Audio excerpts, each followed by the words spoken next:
All right, welcome everyone. We're the Bad Plans D&D crew. My name is Jay. I'm the Dungeon Master, and this is episode 10 of The Long Death, our ongoing Dungeons & Dragons campaign. We're live here every Wednesday right on Twitch, and we're at 9 Central, right? Is that what time it is? Yes.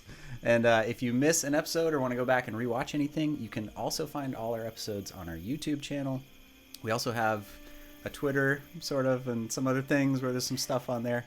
But mainly we're here on Twitch and YouTube, so check those out. And if you enjoy the content and want to see more of it, please consider following us here on Twitch, subscribing over on YouTube. Since we're a brand new channel, that sort of stuff really helps us out a lot as we're just trying to, get our name out there and get things moving. So we really appreciate everyone who is here now and who has been here since the beginning. We hit double digits, you guys. 10 episodes. So and Jay, what should a viewer do if they do not like the content? Well, you could unsubscribe. It's easy. No. It's free. It doesn't. Don't. No. Hey, I mean, Change your anywhere. own mind. Yeah. If you don't like the content, please send a text message to Jeshi at no. And you guys can talk it out. Join Discord and start Jeshi with the giving message spell. comments. Yeah, there you go. Send DMs directly to Jeshi on our Discord channel, which we have, by the way. If somebody wants to hit exclamation Discord and chat, you can find a link to there too. We're there all week talking about D&D, posting ridiculous memes, having fun. It's awesome. We are also excited that this week is another milestone. We have our first official sponsor, and Vinadil, even though he died last week, but even though he's a ghost, he's incredibly excited to tell you guys about Next Level Gaming. And That's what happens when you die, right? That's right. Yeah, whoever Next dies Levels. has to do the stuff. No, yeah. Yeah. No, we're thrilled to have our guys at Next Level Gaming and Next Level D&D back. And you guys met them a couple weeks ago if you've been watching especially our after stuff. But today we're actually really excited to officially announce they have launched their Kickstarter for GRIO'S Guide to the Wildlands.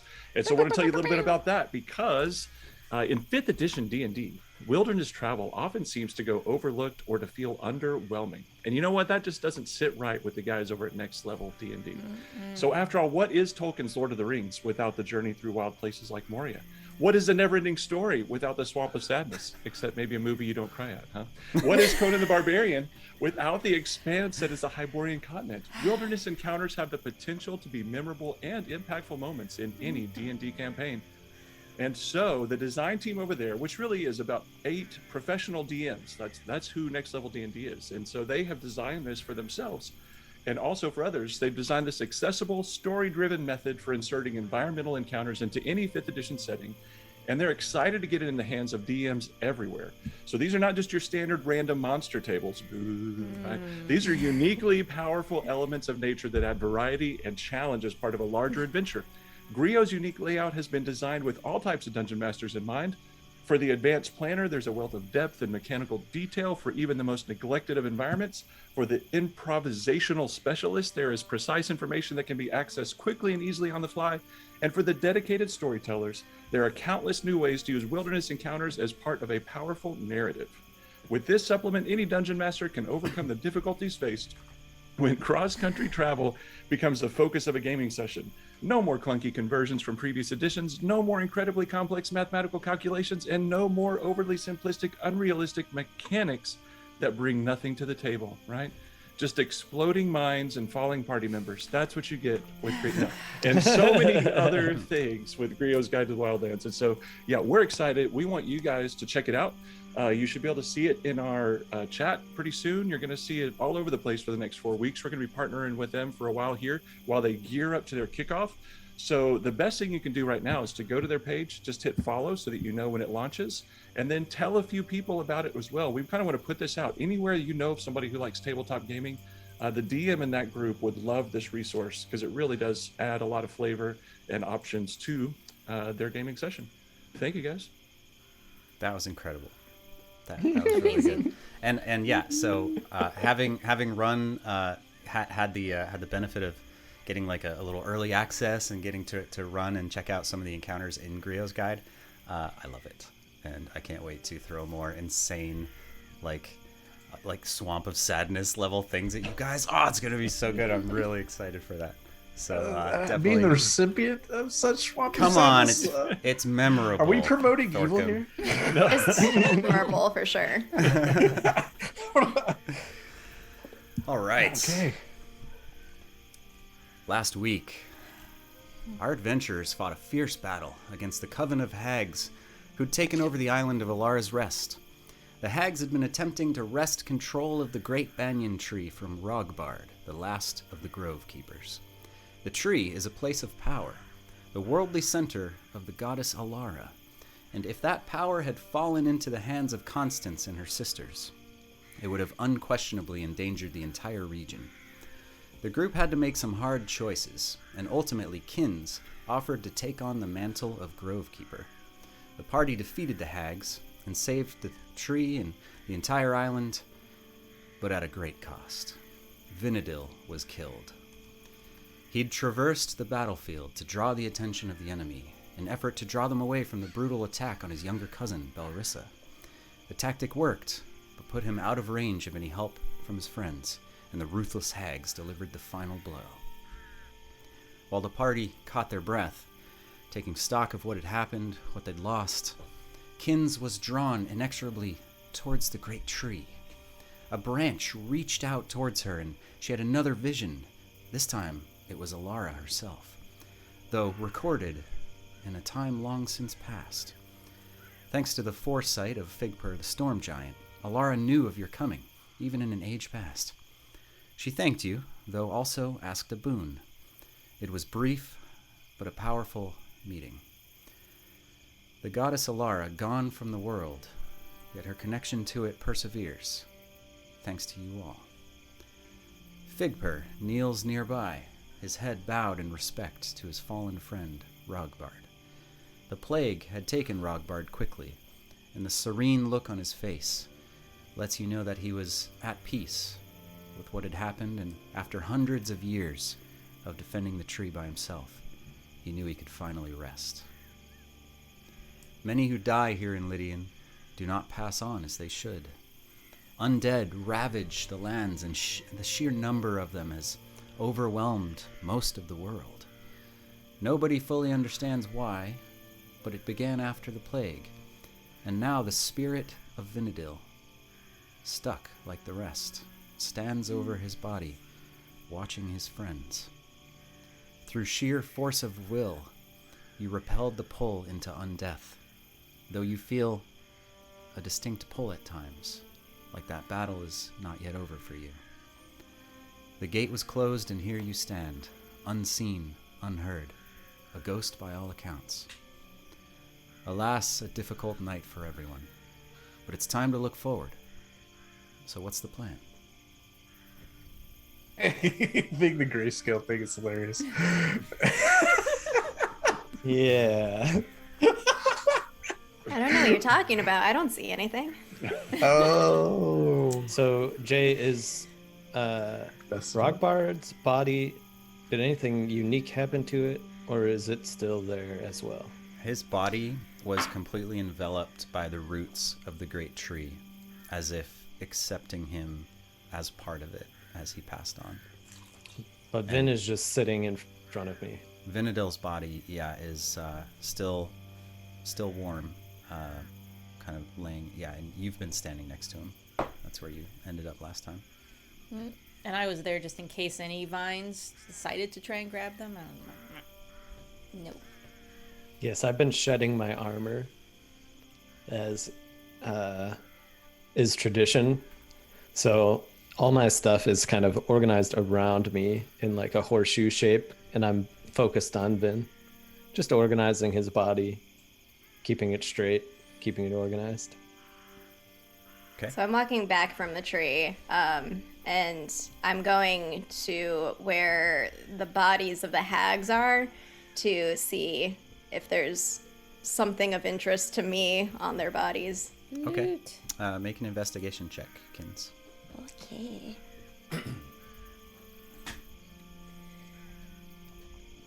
17. Oh wait, I still have 16. I still have the, or does that work on? Is Bless still up? It's over. Yeah. It's over. Okay, so 16. 16. Okay. So you take a few minutes to just sort of rifle through the deceased body of the three hags. They all have a very distinct look to them. Although they were together and part of a coven, they were not. They were clearly distinct types of hags. So it's an interesting experience, kind of going through and seeing them in their true forms when they're not, alive and dangerous. You find a couple things of interest. On Constance, the night hag, something fell out of her pocket as she fell down, and if you remember, the tree itself delivered the final blow as it pierced her heart, and as it did, a small stone, about that big, just sheer black stone, had kind of rolled out, and you notice it, as well as Thorcum. You're a little far away, Thorcum, but you notice Kins is noticing the same stone that you saw. And Thorcum, something stands out to you about this stone. You can't see it from the distance. You'll have to go take a look, but it's definitely caught your eye.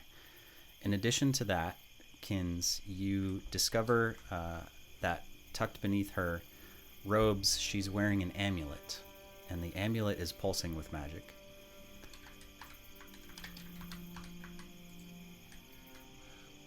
Okay, so I'm going to pick up both of those things. Okay. It's an oval-shaped silver amulet, about 2 inches across, and in the center of the silver is a glowing amethyst stone, and it has a braided silver wire, and you're able to unclasp it from behind her neck and take it off, and it's completely unclear what this thing is or what it does, but it's not hard to tell that it's magical, as it literally is sort of pulsing in your hand.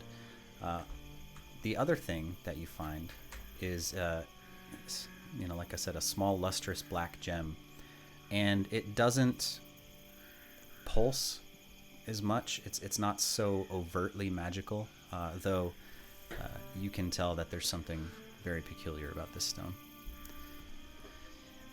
Nothing else really of interest going through the rest of the bodies.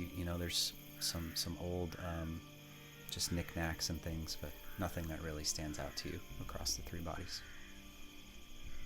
Elrissa, can you help me? Yeah. What's up? Okay, so what I want you to do is just kind of angle the body so we can take his armor off. Okay. But why are we doing that? I'll just keep doing this. Oh, it's good practice. It's good practice. Okay. But we're taking him home, just so you know. Mm-hmm. Okay. There's a ghost shouting at you from... I'm not stripping him naked, just armor. So armor and weapons. We want to get him good and naked, and then let's talk about the plan. Armor and weapons. Okay. No, it's good practice. So this is how the unit operates, right? Okay. If somebody dies, you have to strip them of anything that is powerful, so you can be ready when they turn. He's not going to turn. I'm still here. He's not. It's. Everyone turns. Sooner or later, everyone turns. I'm gonna address the giant. The giant, walk up to him. Figper, 30-foot tall storm giant, who is currently on his knees, kind of away from you guys, giving you space. He's sort of over almost in a meditative pose, just sort of waiting, and he sees you approach. Very slow nod, makes eye contact with you. His head, bigger than your entire body. You need to crick your neck to kind of look up, even as he kneels. You kind of walk up to him, and this massive, imposing figure. He, the previous times you've seen Figper, he's been not quite an enemy, but a hazard for sure. Having his mind had been overthrown by Constance, and he seems, as you approach Thorcum, he seems tired. He seems worn, but also lucid. You can just tell from the clarity in his eyes as you make eye contact with him This is the real Figper. Rogbard said you had seen us in the past. Did you see our friend fall?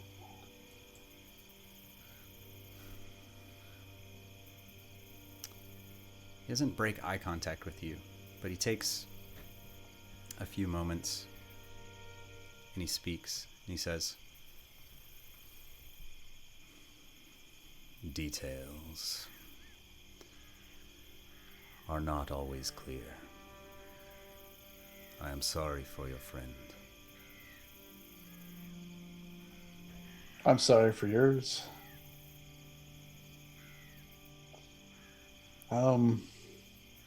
He had been a backup plan before the tree took him. Is there anything you can do? He had been a backup plan. You're talking about Rogbard or Vinadil? Yeah, Rogbard. It's pretty much why Thorgrim wanted him to live. He had been a backup plan. Like resurrecting somebody who died. Oh, sorry. Yeah, okay. I see what you're saying. Yeah, he ponders that for a second and he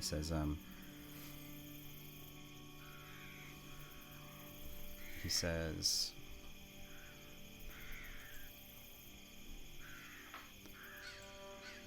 the gods are out of reach. Alara, all of them. Magic like this is unpredictable. I cannot bring your friend back, but if you wish, I can preserve him for a time. Am I in earshot of everybody Can else? we hear that? Because if I do, I say yes. Yeah, you guys are all very close, and his voice carries. I mean, this is a large. Yeah, it would be very difficult not to hear him. You actually can't quite hear what Thorgrim is asking him, but you can clearly hear what Figper is saying from where you guys are. You scream, yes, yes, please. You're going to try and save him. He's just waiting. Kind of. Oh, waiting on me? Yeah. I defer to his cousin. Yes. When you're ready, bring him to me. I'll just look over my shoulder. Can I hear all of this too? Oh yeah, you're Okay, You're, so I can hear. I just can't. They can't hear me. Okay. That's correct. Yeah, you can hear, you can see. You are just sort of an invisible ghost. Yeah.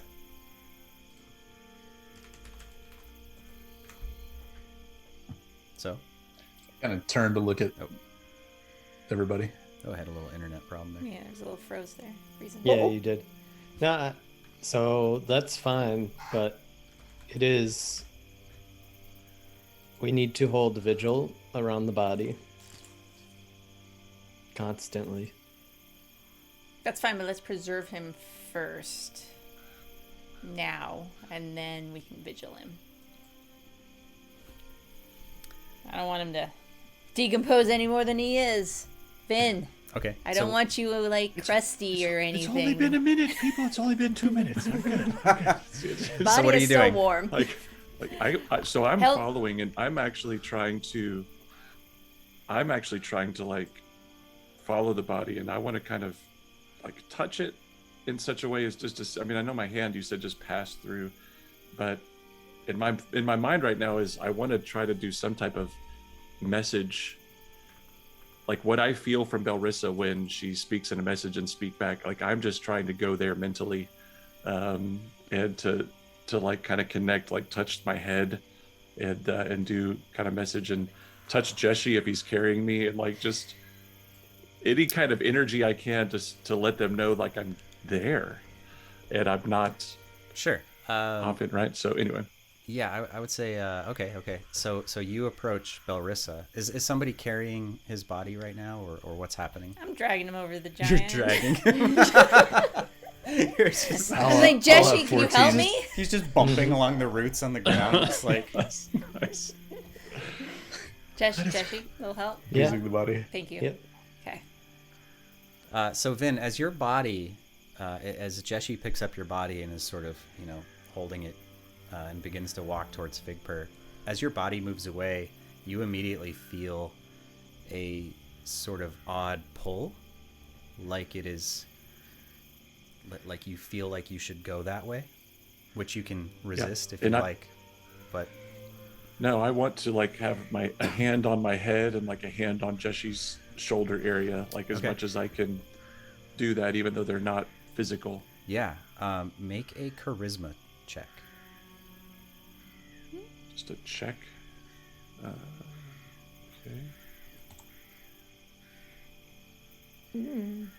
19. 19. Okay.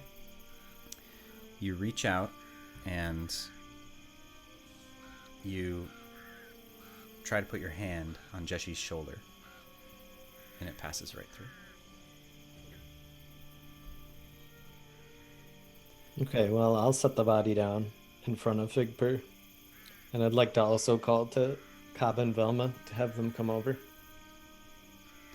So Cobb and Velma, who you rescued, not, 20 minutes ago.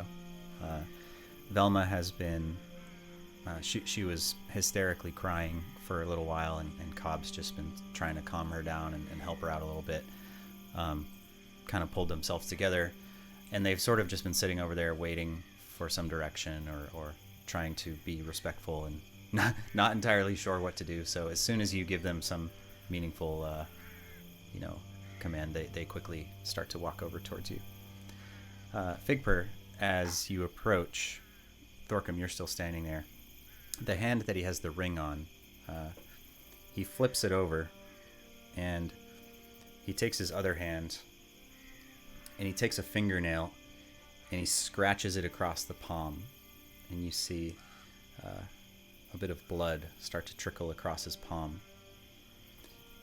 And he just kind of rubs it like this, and he starts to do this sort of movement with his hand as you see what looks to be the component of a spell.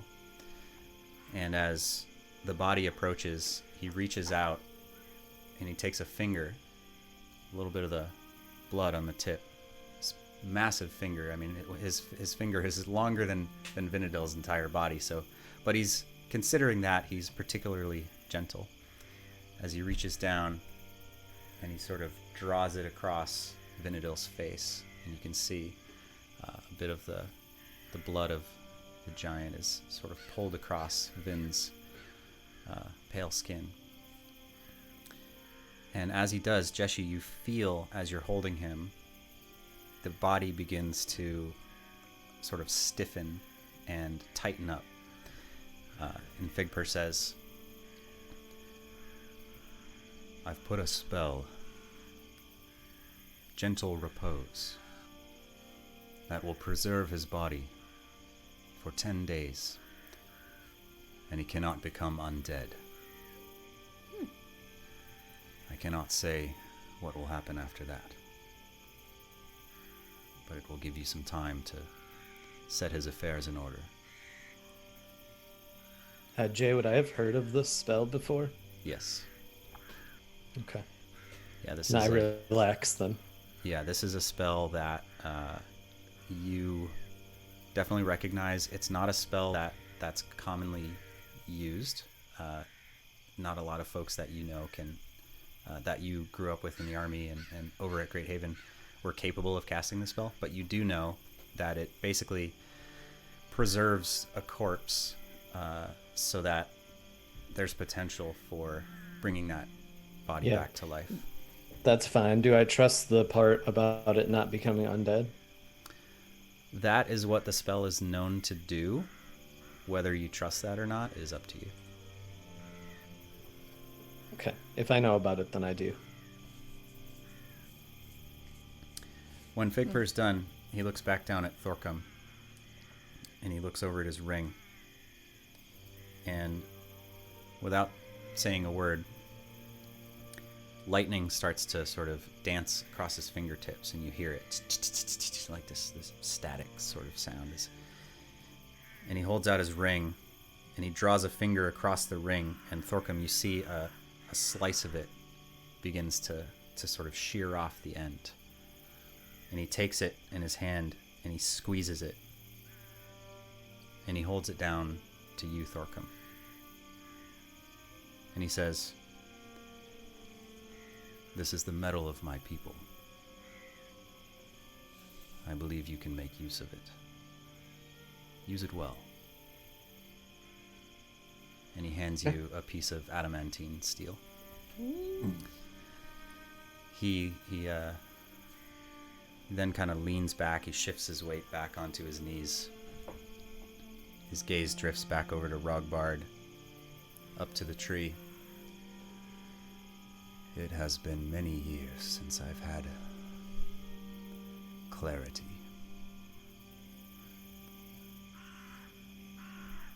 Thank you." That's all he says. I'm gonna tell him thank you for helping our friend. He nods. By the by, is that storm still? Did you make that? You make that storm right out there? Is that still out there? Make a perception check. You are underneath the canopy of a very, very dense tree. And you can't clearly see the sky. And it's nighttime. 16? 16. But you definitely don't hear thunder and lightning anymore. When Kins created an even bigger, wilder lightning storm during the battle, the storm had gone absolutely mental and was just loud and thunderous, and that has all disappeared. In fact, you're pretty sure you can't hear any thunder anymore, though you can't see. Something tells you the storm is gone.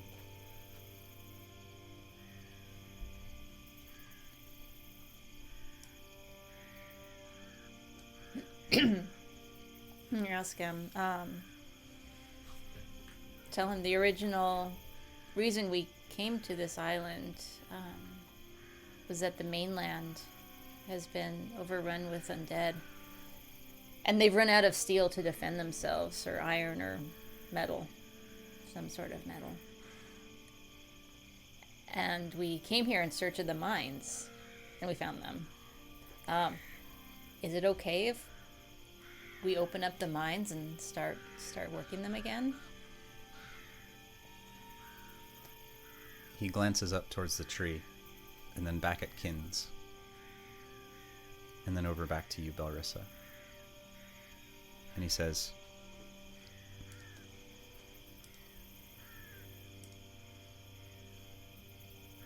"I do not dictate what happens here. I am a guest. The dwarves had an accord with the Grove Keepers. When they took, they also gave." And he looks over at Kins, and he says, "What happens next is up to you."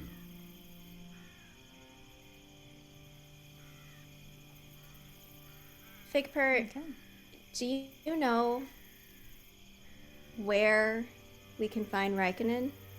I mean, we went to the tower, we did those riddles, but you know how Alara was here, but where is Raikkonen? Do you know?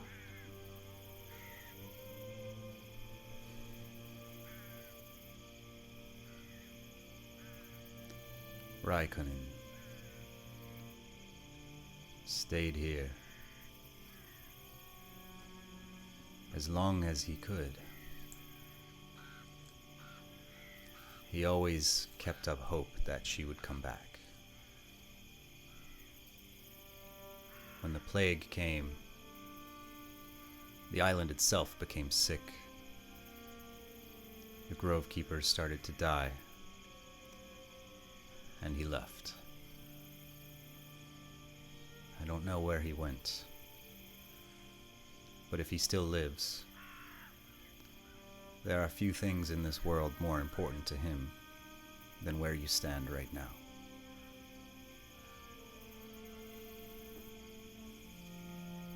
Is the island still sick?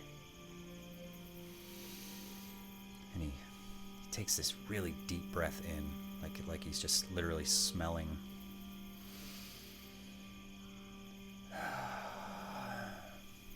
No. He smiles. No, it isn't.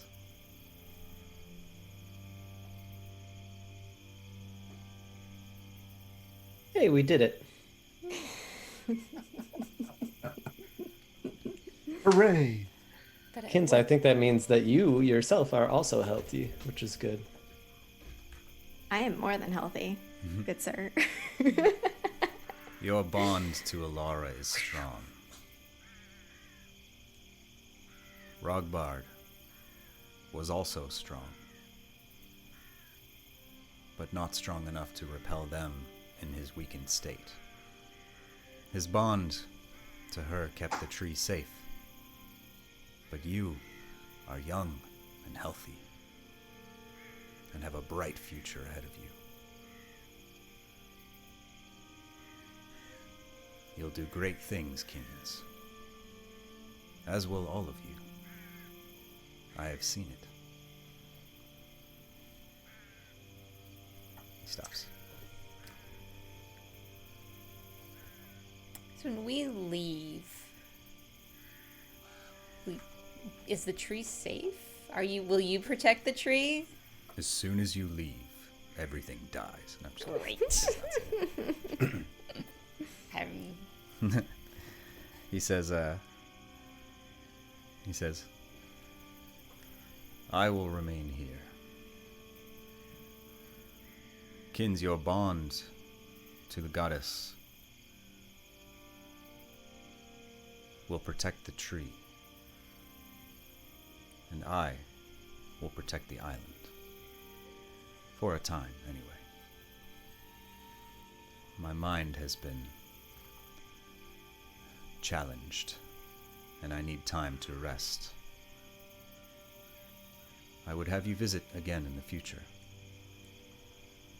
Until then, I will watch over it.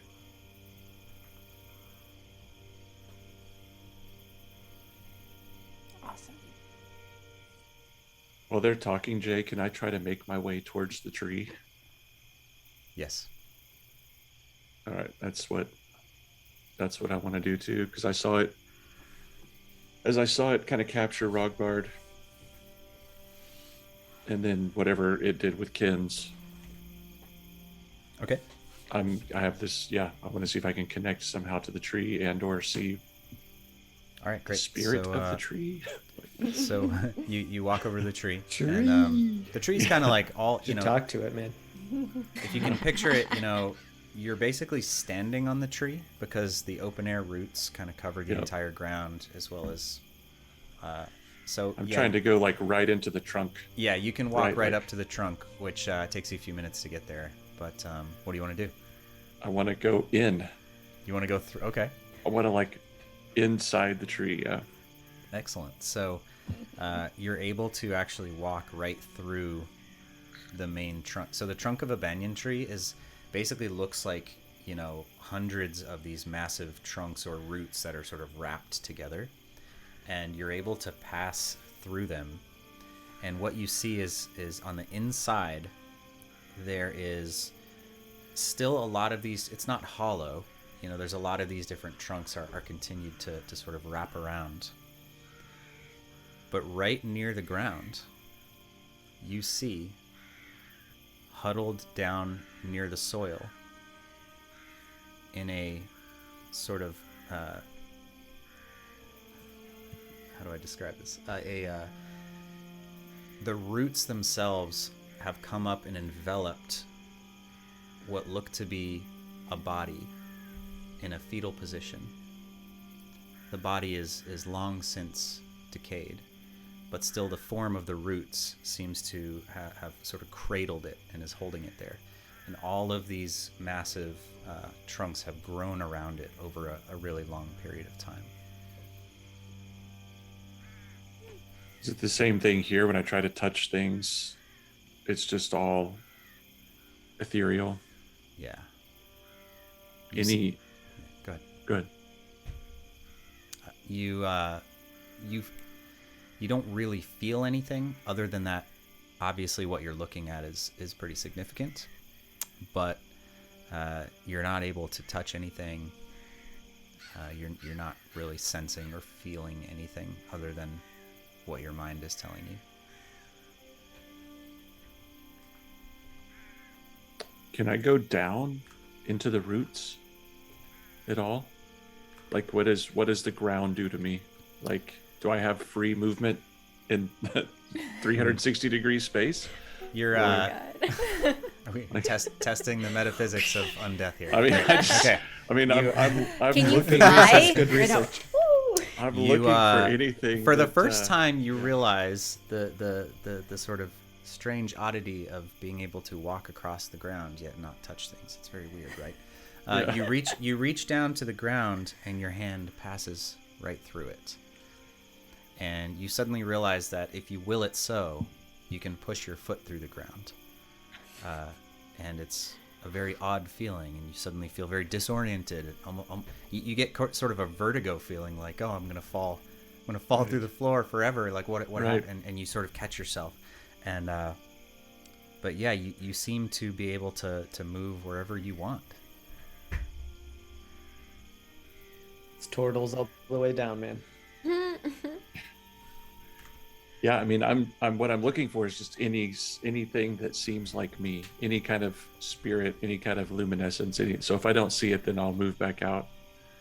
You don't see, you don't see tree. any I mean, magical vibes or anything from the tree. There was the last thing I saw was a lady with a blue hand holding out, right?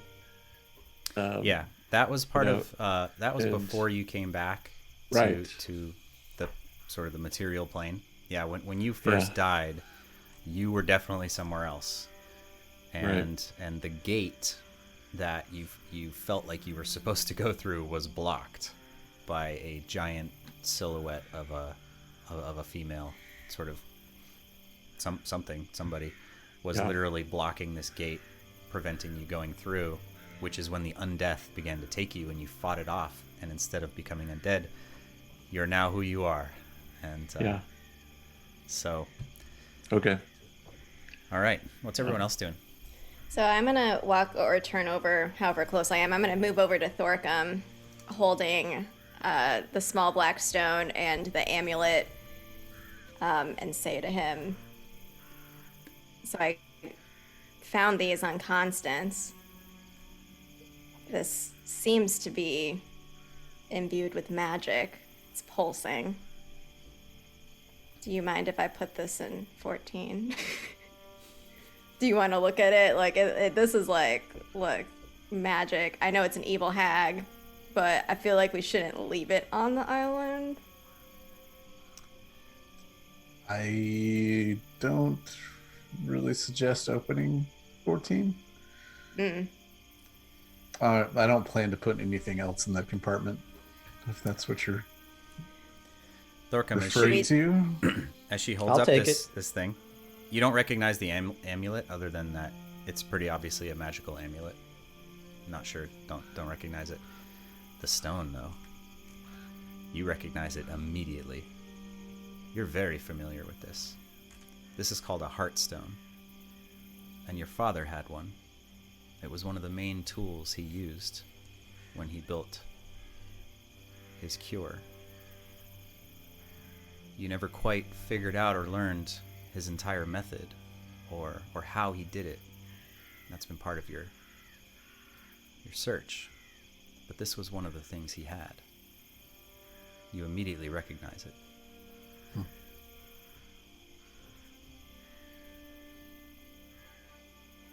Okay, well, I guess I'll just hold on to them then. I'll put it in my pocket. You have pockets? I don't know. That's why I imagine Chucks that's it where over his shoulder. I keep my nobody mushroom wants and my this. tree root. It's pretty cool. My armor doesn't have any pockets. Thorcum's like, I'm holding a baby. Listen, I got it. I'm. Although we did determine my pockets go away when I turn into a polar bear, so I don't know where it Yeah. goes. Just lose everything you had. It's gone. Every time you wild shape. Go recollect it. Thorkin was kind of looking at the stone. He doesn't really give any detail. And I was like, well, I can tell you the stone isn't the danger. The stone is not the danger. Well, it isn't a danger. It's not It's a something- danger. It's something other thing that could be. is used to cure things. I don't know why the hag had it. Oh, Like death. that The seems amulet, useful. I don't have the ability to identify anything until maybe tomorrow. But I'll turn to Jeshi. Hey, look, Jeshi. Is this weird? Hey, no patience. sure. Look at this. I'm like, Thorgum, you're no use to me. Okay. So one thing you can do, like, Kins, I think we should sleep here because, like, we could all use a rest. Oh, And I'm if you amped. like- I'm like high on adrenaline right now. Let's go. Okay, you could stay up overnight if you wanted, but you could, if you like stay with it, you'll kind of begin to understand it. Okay, well, I'll put it in my pocket then. Yeah, pocket that puppy. Jay, can I ask you if I recall any details from my experience, like dying?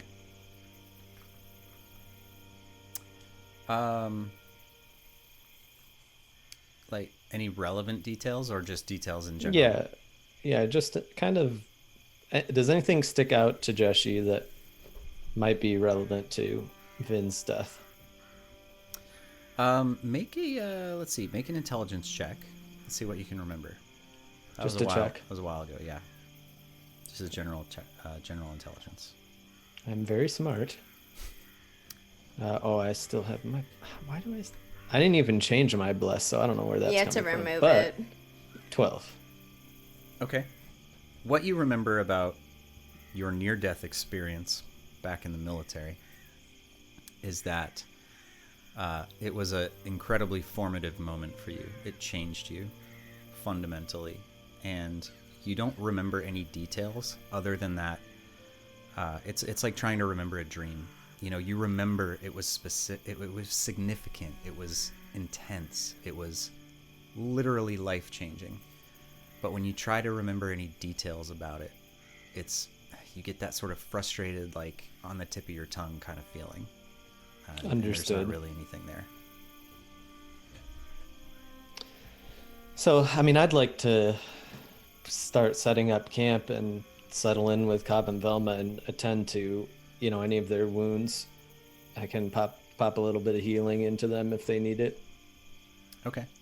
How Yeah, are they they're, doing? Are they just kind of awkwardly hovering? Yeah, Cobb kind of walks over and he's like, "It has been a hell of a day." Yeah. I don't know how much beer will pay for that experience, but I'll try to brew it. Well, your turtle friends, or our friends, I suppose, good lads, fixed our boat, so we'll be able to get home. Hey, that's good. Did And they I'll tell die? ya. What happened to them? Were they gone? Were you separated? Did the grandpa die? They were gone. They went fishing, went to get some food.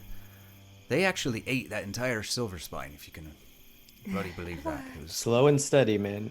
but they also fixed the bastion, and I'm quite happy about that. I was happy to make the trade because she took a beating, but they were gone. Yeah.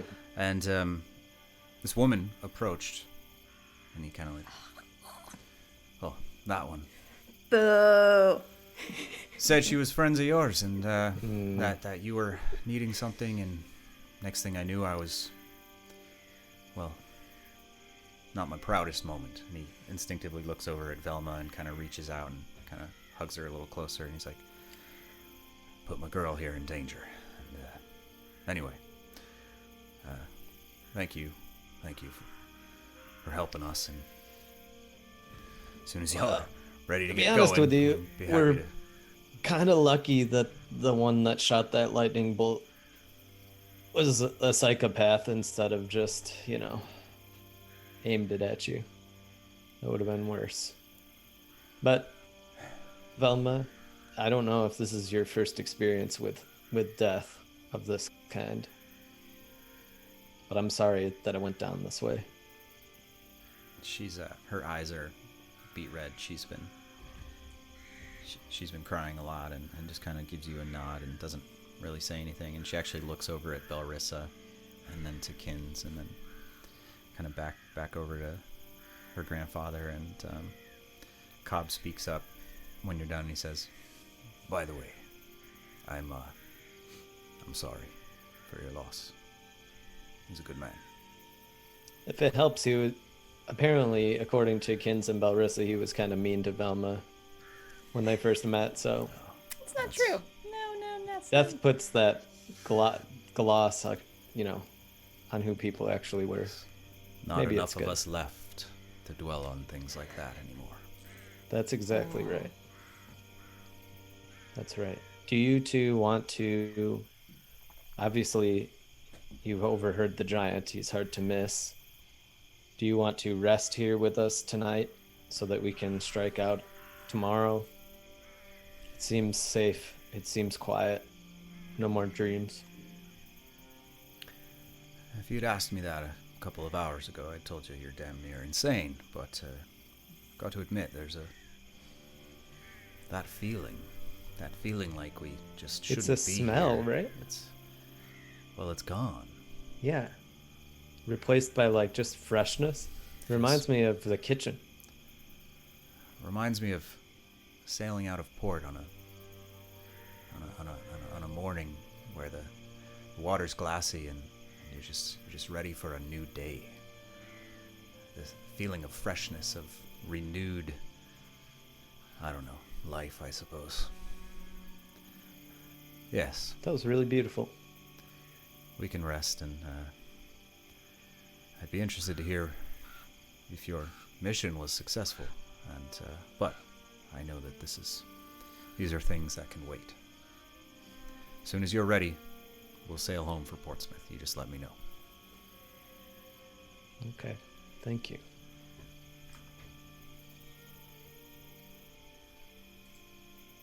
I'll I'm gonna go start. over to Kins and just kind of hold out a hand. Oh, what do you want now? You want the amulet? You walked away. You want the mushroom? Mushrooms probably a Mushrooms? little gross. No, it's a magic one. You want the stone? I think magic works that way. What you do can put the stone in the bag, and I just kind of hold it up. Okay. Bag of holding. Mm-hmm. And I can work on the amulet. I mean, Oh. Vinadil would Rest. fit in there. Just saying. No, it's not a... I know. Technically, Oh my god. Thorkum's already thought of all of this. I was like, I literally, one of the first things I texted Jeff was like, reduce, bag of holding, let's go, vacuum. And then you can talk all high pitched too. Um, All right, I'll get dead. Exactly. Somebody save me. Somebody save me. so, All yeah, right. I'm just holding my hand. All right. Here you go. Good And luck. as we rest, I'll Okay, kind of commune with the amulet, see what it is. got it. All right. You guys Go. remember if there was if the hags had a home? Like when we first met them and were walking around, was there a place where they would have Like a building? slept every night? It was here. Okay, and so when Kins checked the bodies, can we assume she also checked their stashes? Yeah, it was more of a campsite. They just had some bedrolls and a little sort of makeshift fire where they were making teas and things like that. And even that seems like it was kind of part of the deception, that they didn't seem like they needed any of those things. Didn't really have a lair. They were mainly focused here. But yeah, you were able to pretty thoroughly check everything. So you guys go ahead and get a really good night's sleep. The best that you've had in a little while. The feeling of malaise, the feeling of dread, is all washed away by just a renewed energy that the tree seems to be pumping out. And Kins, you in particular can feel a connection to this, almost as if it's amplified by you being here. And you just feel safe. You feel like that feeling you had when you first cast Call Lightning on the storm, and you just had this internal voice tell you this is the way. That's what you feel, and you have a really, really nice rest. You guys are all now level 8. Congratulations as you wake up. Do they feel Stronger. eyes looking at them all night long? I slept this next to your body. Just this strange feeling of someone's watching. Vinadil, you do your damnedest to try to sleep, and it just doesn't happen. So you just kind of No, stand around all I'm night, up all night staring reflecting at them. on your Yes, life. That's what I'm saying. Like, And do you, Somebody has to keep watch. I'm gonna message Vin and just be like, "Hey, bud, I'm gonna bring you back. I promise." Just Are you saying that out loud or to my dead no, I'm gonna body? whisper it to your dead Oh, body okay. with message Okay. spell.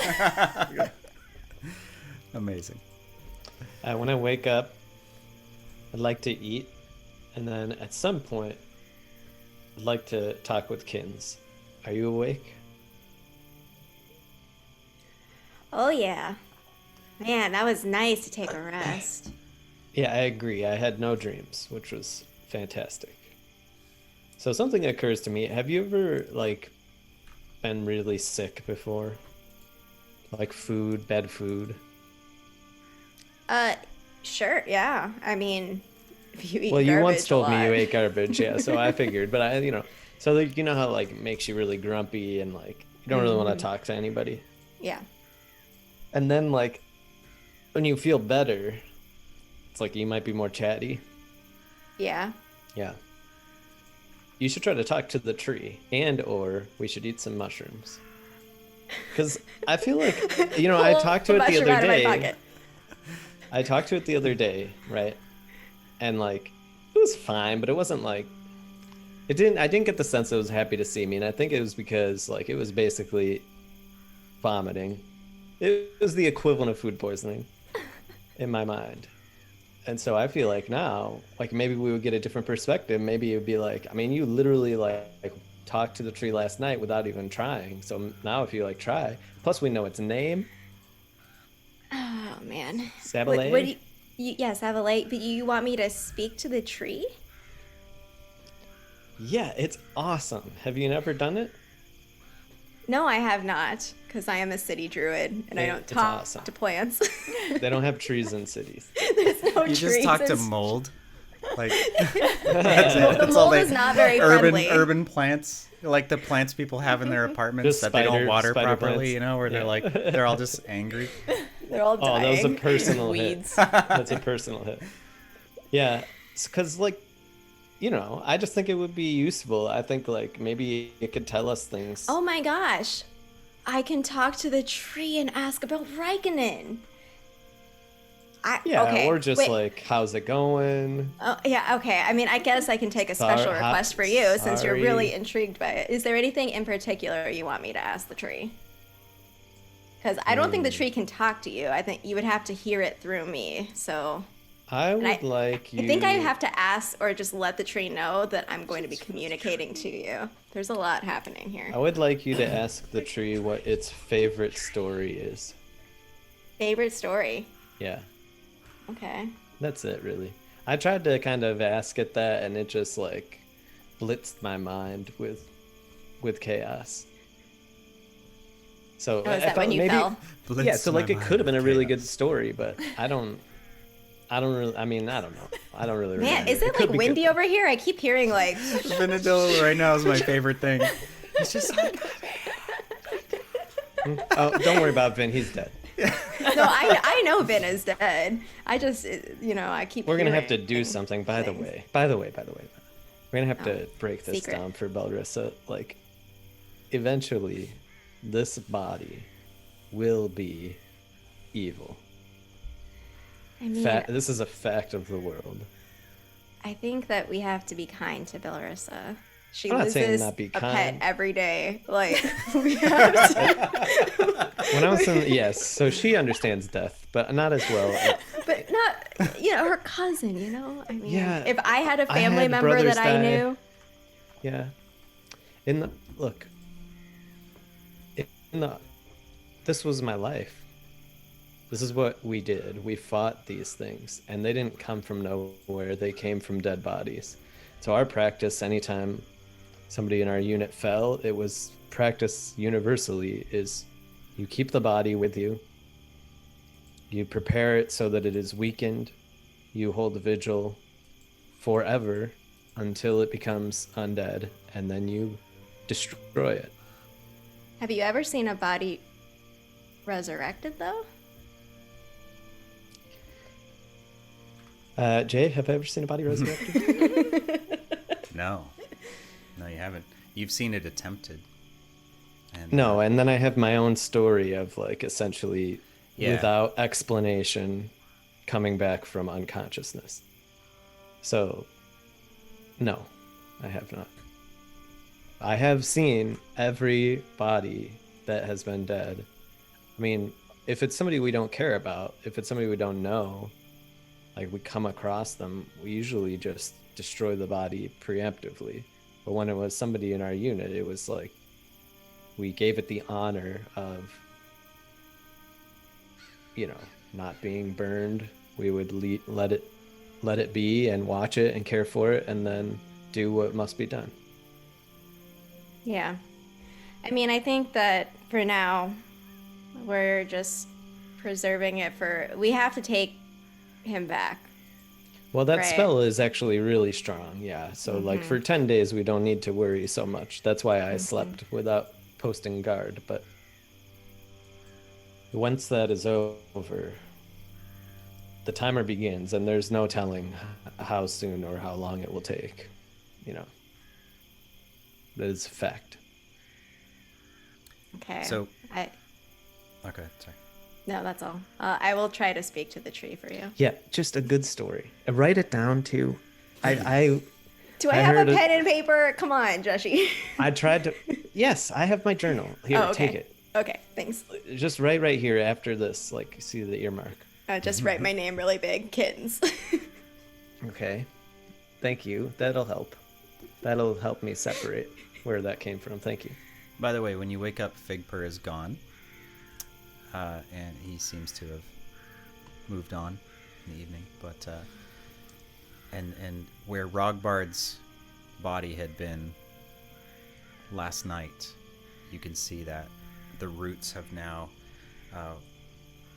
the roots that had enveloped and shaped around his body have now sort of created what looks like the trunk of a small, like a smaller tree.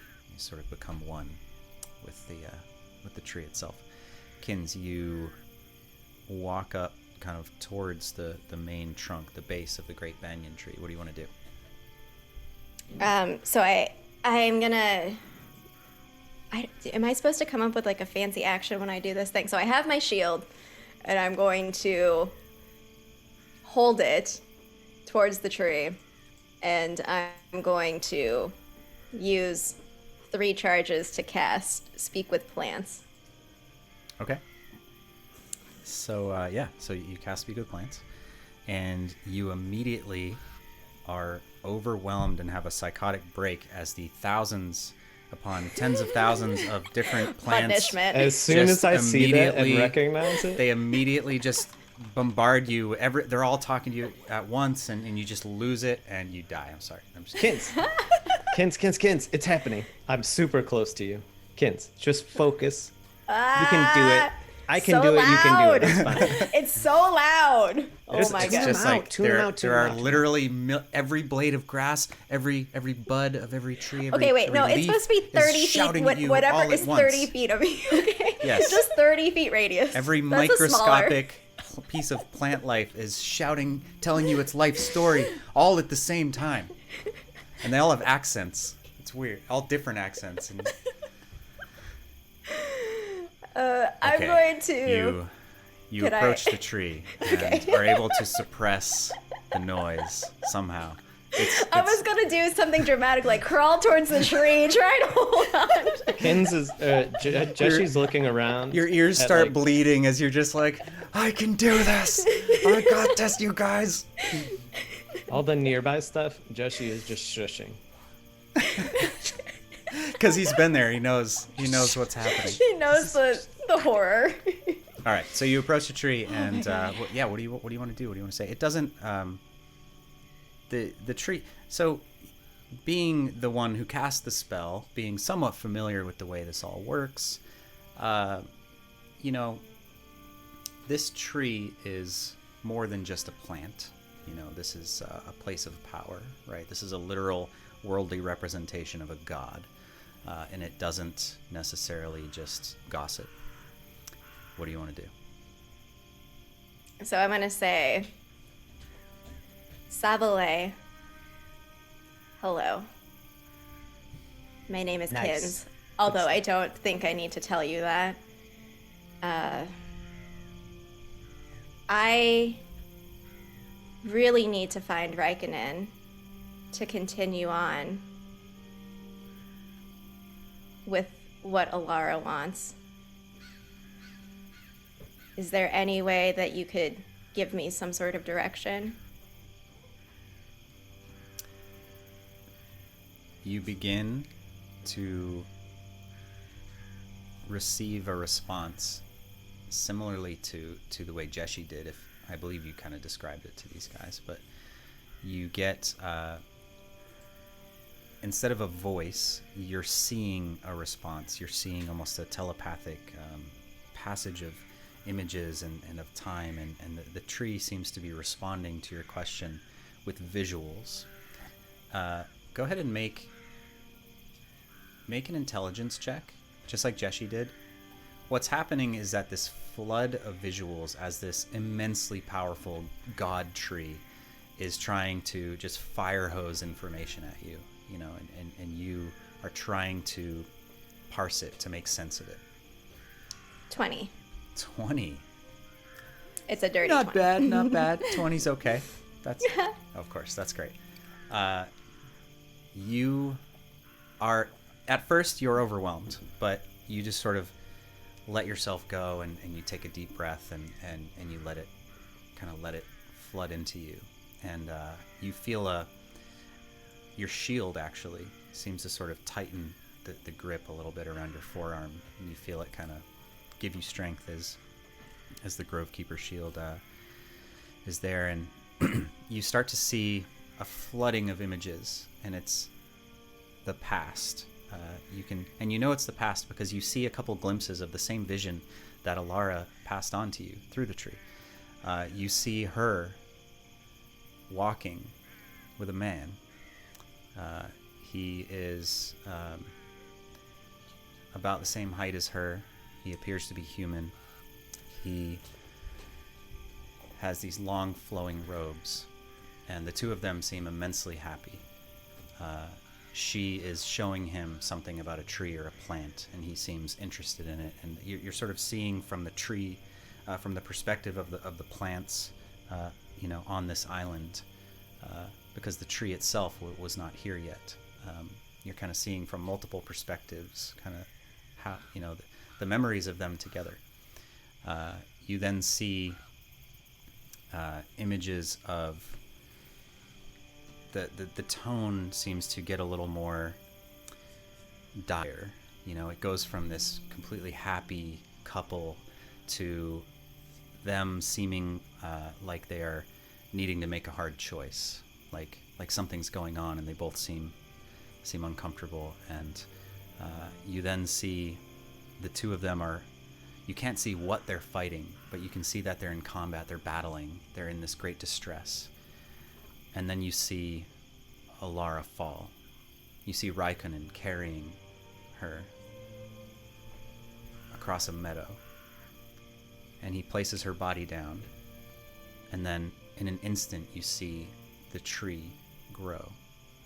It's sort of reliving its life story almost through the perspective of Raikkonen, as you see he sort of shepherded the remains of Alara after she ascended to godhood. You then see Raikkonen standing, and he doesn't move. And you see that all around him, the tree continues to grow, and the roots spread out, and the canopy spreads for miles, and the swamp raises up around him. And all the while, Raikkonen stands still as the entire island moves on.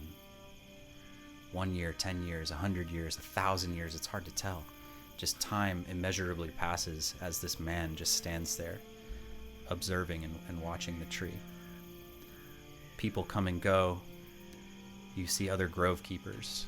You see Rogbard. You see Figpur. You see everyone that you know has been here. And all the while, Raikkonen stands and watches over the tree. Until finally, you see the people around him begin to get sick. You see them begin to die. The tree begins to wither. And then Raikkonen is gone.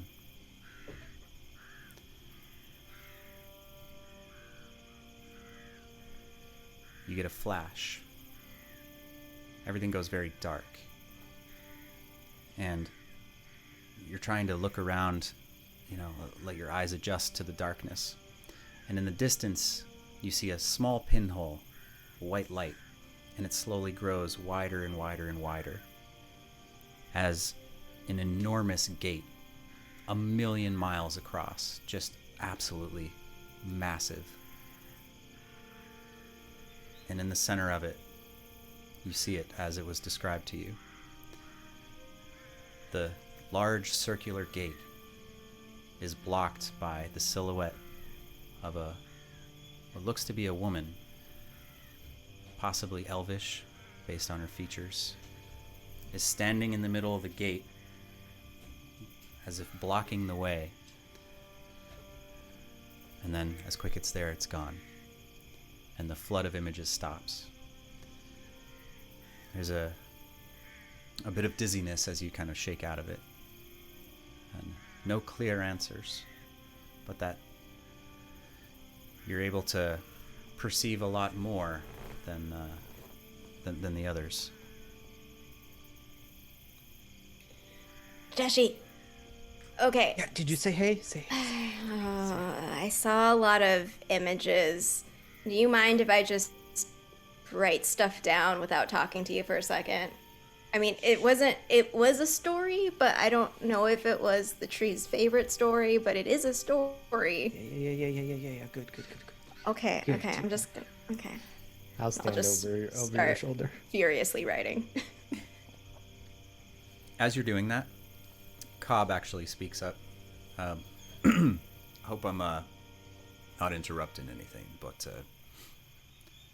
I'd like to head back to my ship. As soon as you're ready to go, I'll meet you at the beach, and we'll head home. Great, Cobb. That's great. Yes, we will be there soon. Jay, I I'm will. gonna hand the amulet to Beldrissa. It's like, this might be useful for you. So that, It's beautiful. What does it do? Let her know. okay. It's an Amulet of Nistool. We've posted more of the details in Discord. If you're not in Discord, go ahead and jump over there. You can see what this magic item is. It's pretty cool. It allows you to cast Nistool's magic aura, which is a spell that allows you to mask who you are. It's a spell that allows you to hide your true nature from divination magic and other abilities that might enable a creature or a person to know who you are or your true intent, and allows you to mask those things. Cool. As I'm still writing, can I be like, oh wait, y'all, are we doing the metal stuff? Kids, I got it. Focus. Okay. She raises a good point. I don't know. What should we we're just gonna go tell them that the metal is accessible, right? We don't have to bring it back. There's the issue of the trolls and the gnolls. This place isn't exactly safe, regardless of. But we what's saw changed. those already harvested ore that was right on the waterfront on the north. Yeah, you can pull the boat right up to Northport and grab things if you wanted to. You also remember seeing a bunch of barrels of dwarven ale that were kind of on that beach. I'm sorry, I remember this. Jessie, you remember this, and you were particularly interested in that, though you couldn't carry it with you at the time. You were headed into battle. It was hard to prioritize that. But with the storm gone, it would be really easy to pull the ship up through Northport and grab whatever you wanted, throw things in the bag of holding. That's definitely Would it make an option. sense, Jay, for me to send Cobb up there and we'll meet him there? Yeah, you could do that. He's not very far at this point, so he kind of looks back and just nods and he says, "Yeah, that's totally fine." Excellent. I wanted to wake up early and do something, but if it's far too late for that, I can do it later. No, it's fine. Okay. I wanted to wake up before kind of everyone else did and look through the witch's stuff, find some herbs and incense, and a bowl of any sort, and kind of burn it. And I wanted to call Ziggy over to me and just meditate over Vin's body for a while. Have my own little ritual there. Okay. And at the end of that, I would like to cast Find Familiar. All right. You cast Find Familiar. The smell of the incense still permeating the air as you focus on Vin and think about everything that's happened. And this is a new ability that you've just gained. The ability to use your warlock ability powers to bring a creature of the nether to you, a familiar that you can command and talk to and use, something you've been looking forward to. One of the promises your patron made in exchange for your service. You cast the spell. Nothing happens.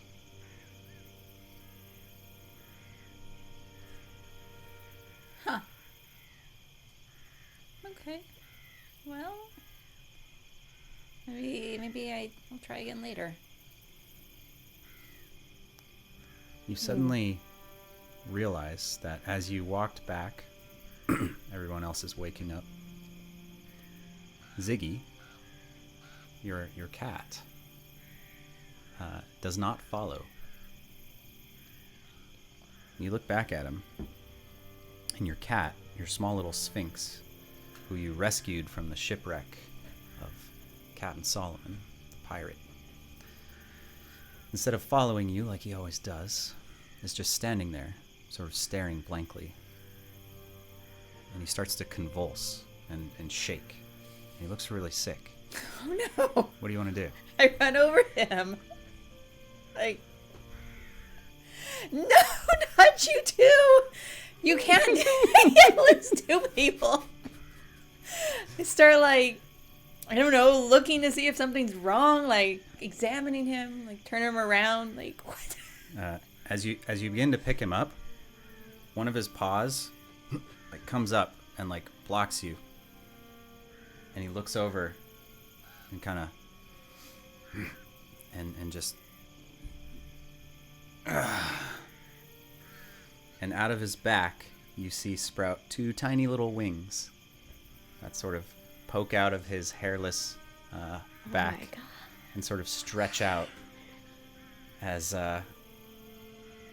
he looks over at you, Belrissa, and he says, "Do you have any idea how messed up it has been following you around on this weird adventure? And now you do this?"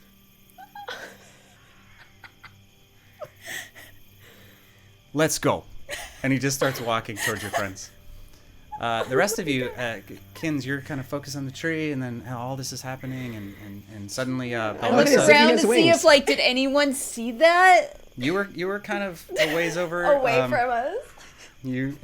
I just follow him.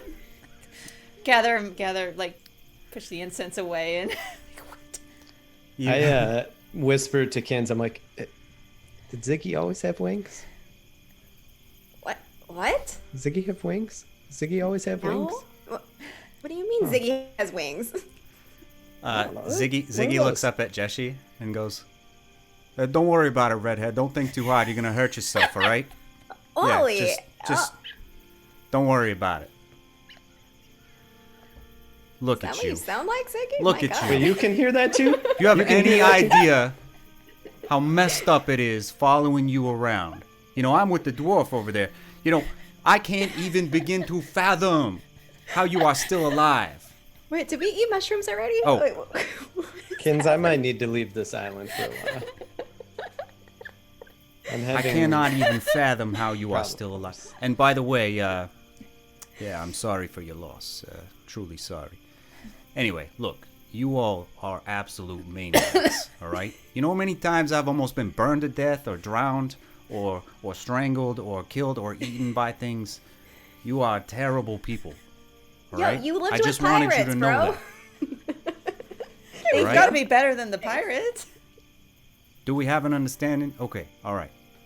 And he walks back over and instead of like jumping and clawing his way up Belrissa's leg, he actually kind of like sits back on his hind legs and jumps, and his wings beat just like this one little minor like whoop, and he just like perfectly lands up on Belrissa's shoulder and just sort of nuzzles back into his spot, and he's like trying to figure out where to put his wings. It's a new pose he's not quite used to, and he goes, "All right, carry on. I'm good." Yeah. You didn't tell us Ziggy was a Pokemon too. My goodness. Look at that evolution there. I did not think I didn't Ziggy's know. voice would sound like that. Neither did I. Are we gonna get Because out of here it's- or what? Yeah, we're Whoa. going. Oh, it's no. Do you have any idea how many days we've been on this island? like 2, 2. maybe. Maybe 2. Too many. That's the right answer. All right, let's go. Let's get what we need to get and go. Okay. All right. We're gonna be bossed around by a cat now.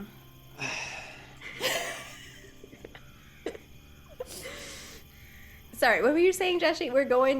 Cobb is getting in the boat, right? We're just waiting for we're him meeting to them. pull it We're I meeting them need a up, moment. right? at the North Port. I just need a moment. You wanted me to talk to a tree, and now you're creeped out by Ziggy. Like, it's I'm fine. not creeped out. This is an overwhelming amount of information. It's a lot to handle. Jeshi, you try to count the fingers on your hand, and it's an overwhelming amount of information. All right? Can we please get going here? Ziggy. Yeah, we're going north. Yeah, I guess we'll go. Bye, Savalet. See you soon. Who's carrying the dead guy? Yeah, I'll carry the dead guy. Be careful with him. We're bringing him back. Stuff. Like, and literally. stuff. And his stuff. Oh, I'm I'm gonna gonna- grab his cloak and his bag and give them to Bellarissa. Yeah, I'm gonna keep all Here of you his go. stuff safe, and also wear the cloak. He would want me to wear it. Vin was a sensible person. It is natural to use things that are of value. Now, let's go. Thorcum's already 500 feet that way. Let's He's fine. go. He's fine. Listen, if you come across any of them mushrooms on the way back, I expect a few. All right? As payment For what? I'm sorry. for my witty companionship. Oh, we'll leave you in the grove of mushrooms, Ziggy. Don't worry. You can have all the mushrooms you want. We won't. Yeah, whatever. Yeah. All right, we Okay. go. We're start. walking. We're walking to We're walking. yeah. Northport. Okay, so you make it to Northport. It takes a couple. We'll say it takes a couple hours for you guys to get all your stuff together, kind of get your affairs in order, hike up to Northport. By the time you're there, we're gonna say for the sake of brevity and moving this all along that it takes about half the day to get everything figured out. But Cobb has managed to sail the bastion around the coast on the western side of the island and dock at Northport, which is this similarly to the South Bay is sort of a derelict old dock. There's enough there that he can kind of maneuver the ship in and figure it out. But it's definitely old. It's unkempt, and it's because he's pretty good at this, and he's able to maneuver the ship through the different shipwrecks that are in the cove and everything, and pull up to the main area where the mines come out. So this was, if you remember, the mines themselves kind of connect and exit, and this is where they would move all the materials to wherever they were taken. And basically right there you can load the ship or do whatever you want. There's all these mine carts and big boxes filled with raw iron ore that obviously wasn't able to be taken with them when the dwarves had to flee because of the plague. There is about 6 big barrels of what looked to be dwarven ale of some kind, which is pretty interesting. The ale gets loaded first. Does And then- ale last that long? Dwarven ale? Of Yeah. course. Gets better with age. Okay. It's aged. We will, let's just organize. How much of this can we actually put on this boat without sinking it, Cobb? We'll say that, he's a little like, the boat already sits a bit low because of all the armor on the one Yeah. side, if you remember, because of dealing with the silver spines. So it can handle, we'll say you can probably take, about half of one of the carts full of the ore. And that makes Cobb a little bit uncomfortable, but obviously he's making some concessions here. You're also able to put let's say the other half of that same cart into the bag of holding, and we'll assume Thorcum's okay with that. Yeah, if the boat so- starts going down, Kins can just, swim next to us. Or I can fly. What? I can fly now, so take that, Ziggy. You Could can you be like grow a wings flying too? polar bear? Oh, great. It I only can- took, 28? I don't even know how old you are. Oh my god. How old are you? But yeah, he's you're able to take pretty much an entire mine cart worth of ore, which you guys don't know how much it is, but it seems like a lot. And you're able to get it on the ship and start to make your way back. And as you board the ship, one of the first things you notice is that the storm that has surrounded this island, you know that this island is named Alara's Rest, though the locals know it as Thunderstone because of the perpetual storm surrounding it all. And that storm is now gone.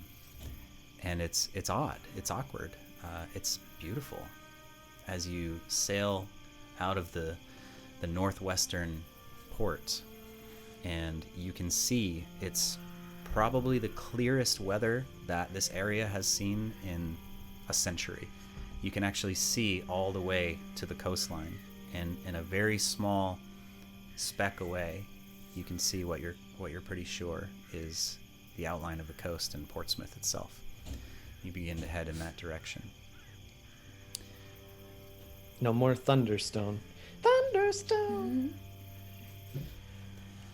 We hardly knew ye. I mean, if you need thunder, you got your girl right here. Okay. All right. So we're going to take a quick 5-minute intermission. When we get back, you guys are going to get back to Portsmouth, and we'll see what's going on there. And we're also going to do our giveaway. So we've only had a couple people enter the giveaway so far. So if you want to get a free seat to go play Dungeons and Dragons with some of the best professional DMs there are, all you got to do is hit !giveaway right now in chat. We're going to pick a winner in about 5 minutes, and the winner of that will get to go and choose from a variety of different games. I think they're playing like a Ravenloft style game. They're playing, I think they've got, right, Vin, like a bunch of different There's so many different games. Yeah, great drop-in stuff. You can create a character, drop in for a night or for a month. But yeah, please do jump in, because you guys will love this experience, and we'll connect you with them right after we finish up with the giveaway.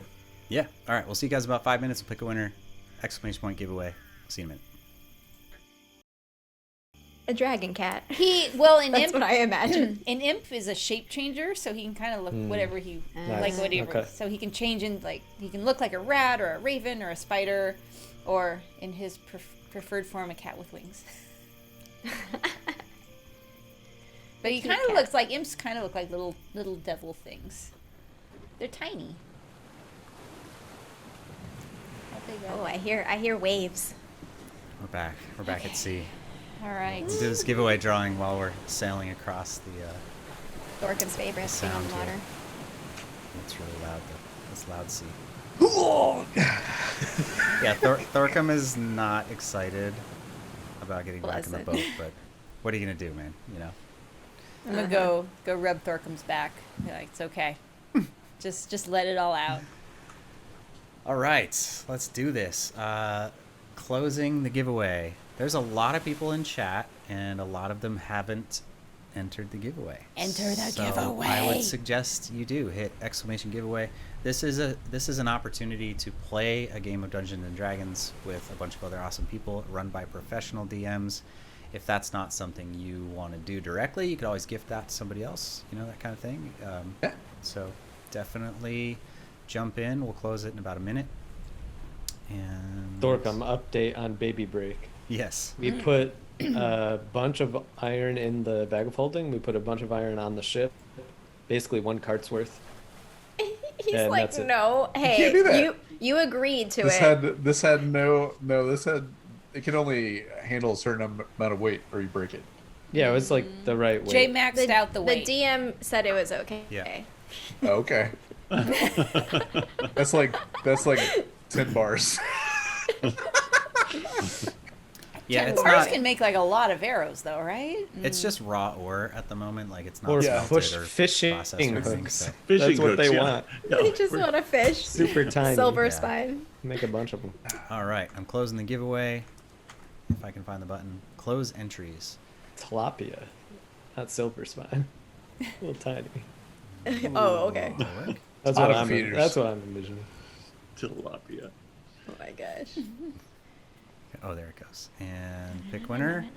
Not Madman. That's a thing. Are you serious? Right as you. This dude- Right as you. This is Why? the most RNG worst Wait a thing. second. Ever. Now, tell me your giveaway secret so that I can also rig Batman. giveaways. Congrats.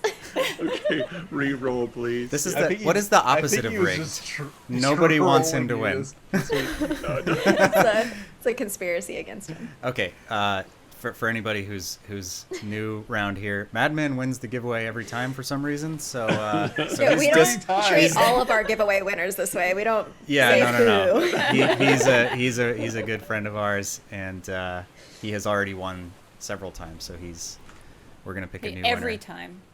Here we go. He It's keeps true, entering every just to time. prove his skill. Hey! Axe Shaft Congrats. 7. Excellent. Congrats. Congratulations. Congrats. That's super exciting. Vinadil, Called it. what is the best way to sort of communicate the prize and whatnot to Axe Yeah, Shaft 7? so Axshaft, if you wouldn't mind DMing one of us on Discord, your best email, we will get you in touch with the guys over at Next Level and help you walk through the process of finding a game and yeah, get you kind of set up on there. So if you just DM me if you wouldn't mind, I'm Vinadil on our Discord channel, and you can just email your email address and we'll get that started. He probably won't reply to you because he's a ghost. But, Yeah. Oh, ghosts Okay. can't use the internet either. Darn. Congrats. Axe Shaft 7, congrats. That is super cool. You're going to have a blast. These guys are incredible. It is. It's a ton of fun. It's a really good time.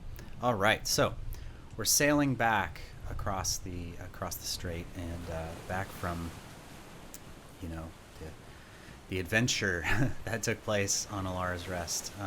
It's a pretty uneventful trip, actually. You make your way across, and Velma at one point, she really hasn't said much. She seems a little bit in shock, maybe a bit of PTSD. Like she's been very uncharacteristically quiet, though at one point she kind of goes over and sits next to you, Kins, and just sort of like kind of nestles up against you and doesn't really say anything, but just she's been through a lot in the last day or so, but she seems happy to have you guys around, and Cobb too, just kind of nodding and seems content, and you guys make it back into Rock Harbor, and you sail through the sandbar, through the channel, and by the time you arrive, it's about midday here in Portsmouth.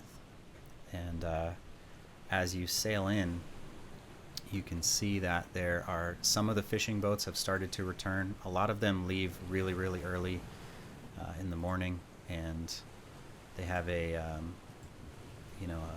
most of their day is completed by kind of early afternoon. So a handful of the boats are back already, not all of them. And if you remember, Cobb's dock is way down, kind of towards the end.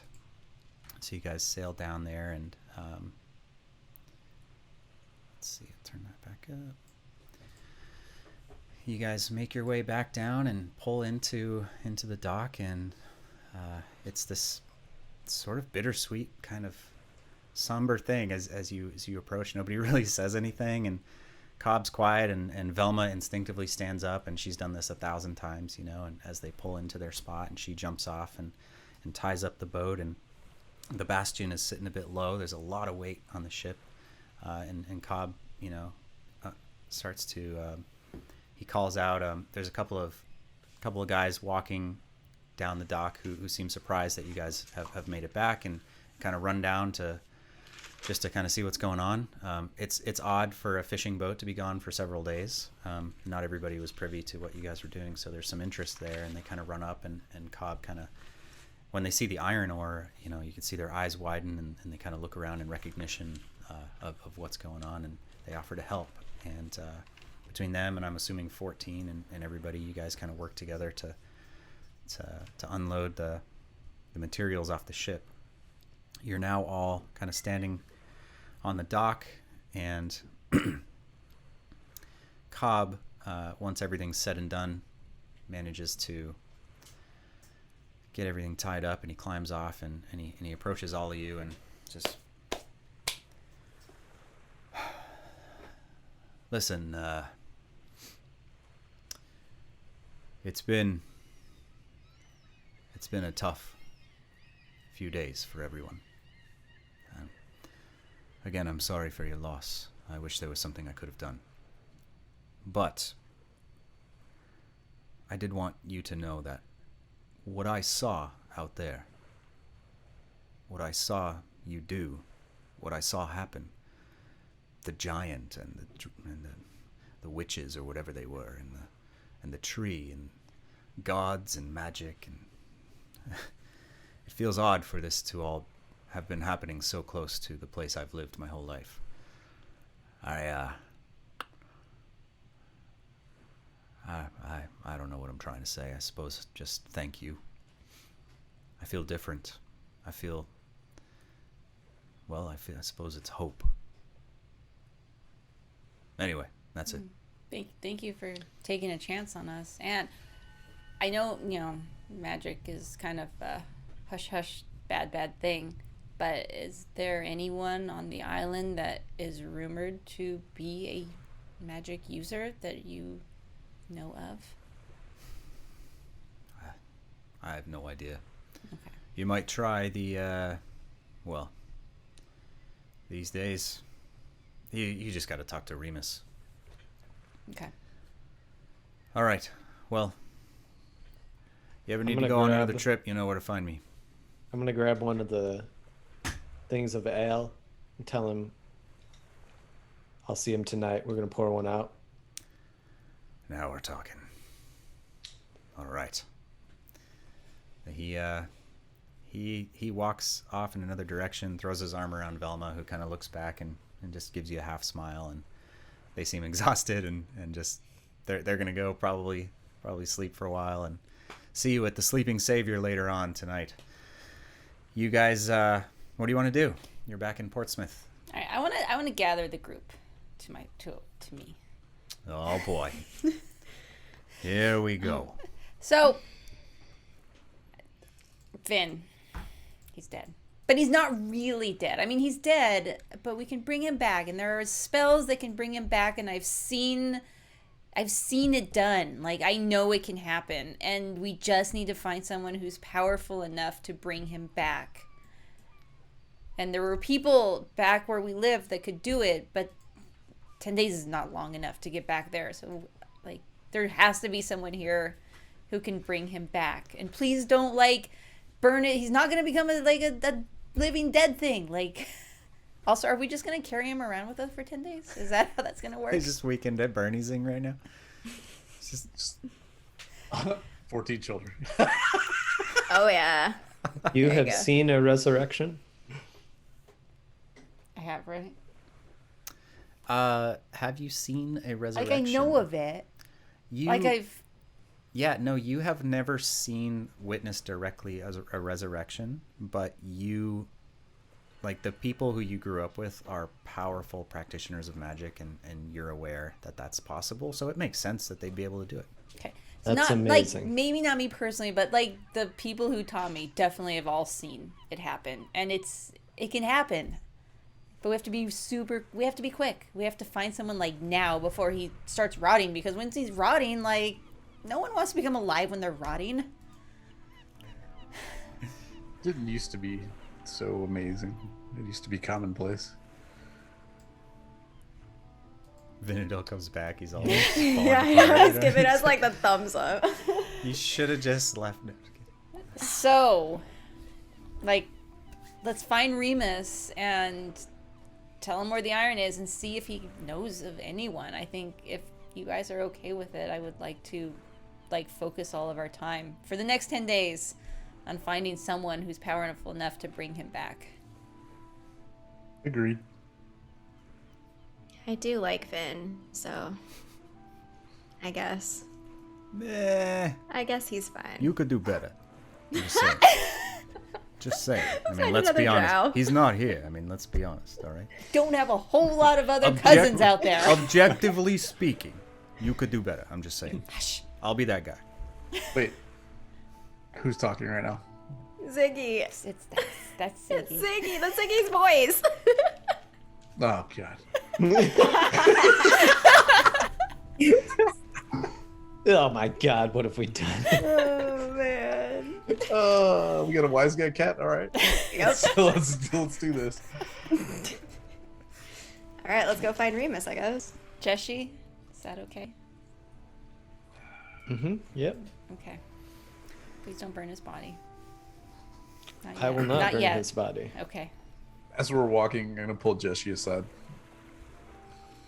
So we should burn the body. No. I'm just kidding.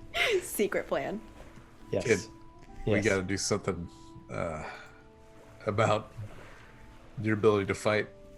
I'd like to make you a set of armor. Something more appropriate to your mindset. I'm always up for stronger armor. That sounds good.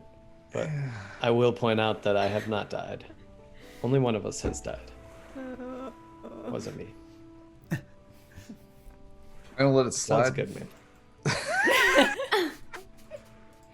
I'm serious. Have you been trained with plate? Yes. It's what I wore in the army. I'll see what I can do. Okay. What about the ring? That's a little more complicated. Okay, but it's not too good for me. It's a little more complicated. Okay. I'm just And I don't kidding. think there's enough to make you a full set of. Yeah, Thank I you. also I feel kind of bad, but I think, like, I don't want to take the earliest iron that's coming over, but I think we could temper some steel out of it. Like, you know, we could, if they start making stuff, like, I can probably commission something from Since them. you shoved a bunch in my bag while I was sick, Are you gonna hide that one from them? call it our payment. All right. Yeah, I think that's fine. But it sounds good. I mean, look, touch I my woke bag. up this morning. And I walk off. I didn't touch it, but hold on. I woke up this morning feeling like really good. I don't know, something happened with the tree, but I feel like a lot stronger. So I think I'll be good. But it sounds appropriate. I like you, kid. Hey, thanks, man. But we got to work on your the way you approach everything, and now I walk off. Okay. That was weird. I usually just approach things face on, but all right. Yes, you do. Over my shoulder. As you approach the sleeping savior, I try to take a different angle. a different angle. Nailed the joke. Like side door. I'm trying to approach things differently. I was just critiqued. A 30-second delay on the joke. I was like, what are you talking about? It was good. It was good. I just wish it wasn't 10 years later. You approach the sleeping savior. Parked outside is something that was not there before. It's a large wagon. A wagonman's wagon. You've heard of these. It's a covered wagon, and it's a cacophony of leather straps and dark fabrics that kind of cover it, and they're basically forming like a mesh of cables and flaps. It's really strange looking. The coach itself is made of like a dark, dense wood, something that Thorkim, even you've never seen before. It's really interesting. From the outside, there's no apparent entrance or exit to the interior of the carriage at all. Just a wide bench up top, up front for the driver. And parked in front of it are two enormous horses, thick, dappled coats of dark gray, and they're there, and everything's there. The horses seem content. They're eating grass, and the thing is just parked right outside the sleeping savior. As you approach the door, what do you want to do?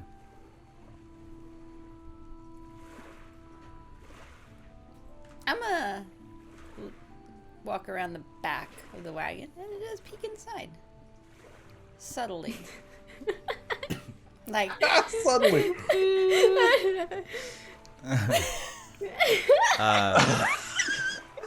The cat's gonna sell you out, dude. I tell him, quiet. Hey, nobody look over here, all right? Nobody. It's fine. Hey, buddy. Just go about your... No, Do you want to go look? He does not say anything. In fact, you notice, as you approach, you notice that his wings seem to have gone back inside. It's unclear. He looks back to the way he was, and he doesn't say anything, and you kind of look at him kind of oddly, and he just goes... Back to cat? You're not quite sure, but anyway, you approach the wagon and look for some sort of like thing to peek through. There's no door. It's just like this dense mesh of leather and cloth straps. There's nothing. You even like touch one and it's pretty tight. Like there's no.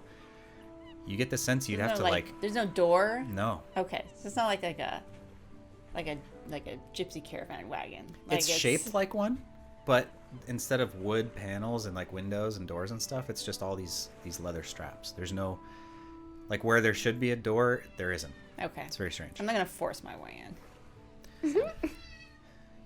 You guys have probably all of you would have at least heard of the Wagon Men, and they were mentioned briefly by Remus the first time you were here. But the Wagon Men are basically these guys who travel. They're sort of like a communication network of people who connect what remains of civilization here in Lydia. And a lot of them are traders. Some of them trade goods. Some of them simply trade information. But they are these sort of armored caravans that move from place to place, and this appears to be one of them. Arrived when you were gone. Okay. I'm just scanning the area to see if I see or hear a Winnie looking for her goat. I'm taking Vin's dead body up to our room. Okay. Probably a good idea. Can we like protect the room somehow? I'm gonna put it in, a nice sleeping position on the bed. As you open the door. Oh, Kins, make a perception check as you're Oh, heck yes. looking around for Winnie and her Yeah. goat. See who you notice. Don't deprive me of my goat. Okay, 20. 20. You're pretty confident that you do not hear a goat, Darn it. sadly. Okay. I don't fully trust Vinny or Jeshi with Vinny's body yet, so I'm gonna just walk up with him. I help him carry him. You're sort of guiding his head Yes. like through the door as Jeshi's actually I would assume fairly delicate with the body, but you tell us if not. You open the door and you walk in, and the first thing you hear is a gasp. And standing there with a broom in hand is Emmy, the barmaid, the innkeeper of the Sleeping Savior. Oh no. Oh my dear. And she hangs her head for a second. She looks up and she walks over and she leans the broom against a post, and she walks over and holds the door for you. And is he all right? Is there anything I can do? No, he is He's dead. Not all right. No, Oh dear. Yes. far from all right. We are going to take him upstairs for now and Upstairs. strategize. Don't worry, Correct, he's been yes. preserved. He's not gonna smell. You're gonna take a dead person upstairs?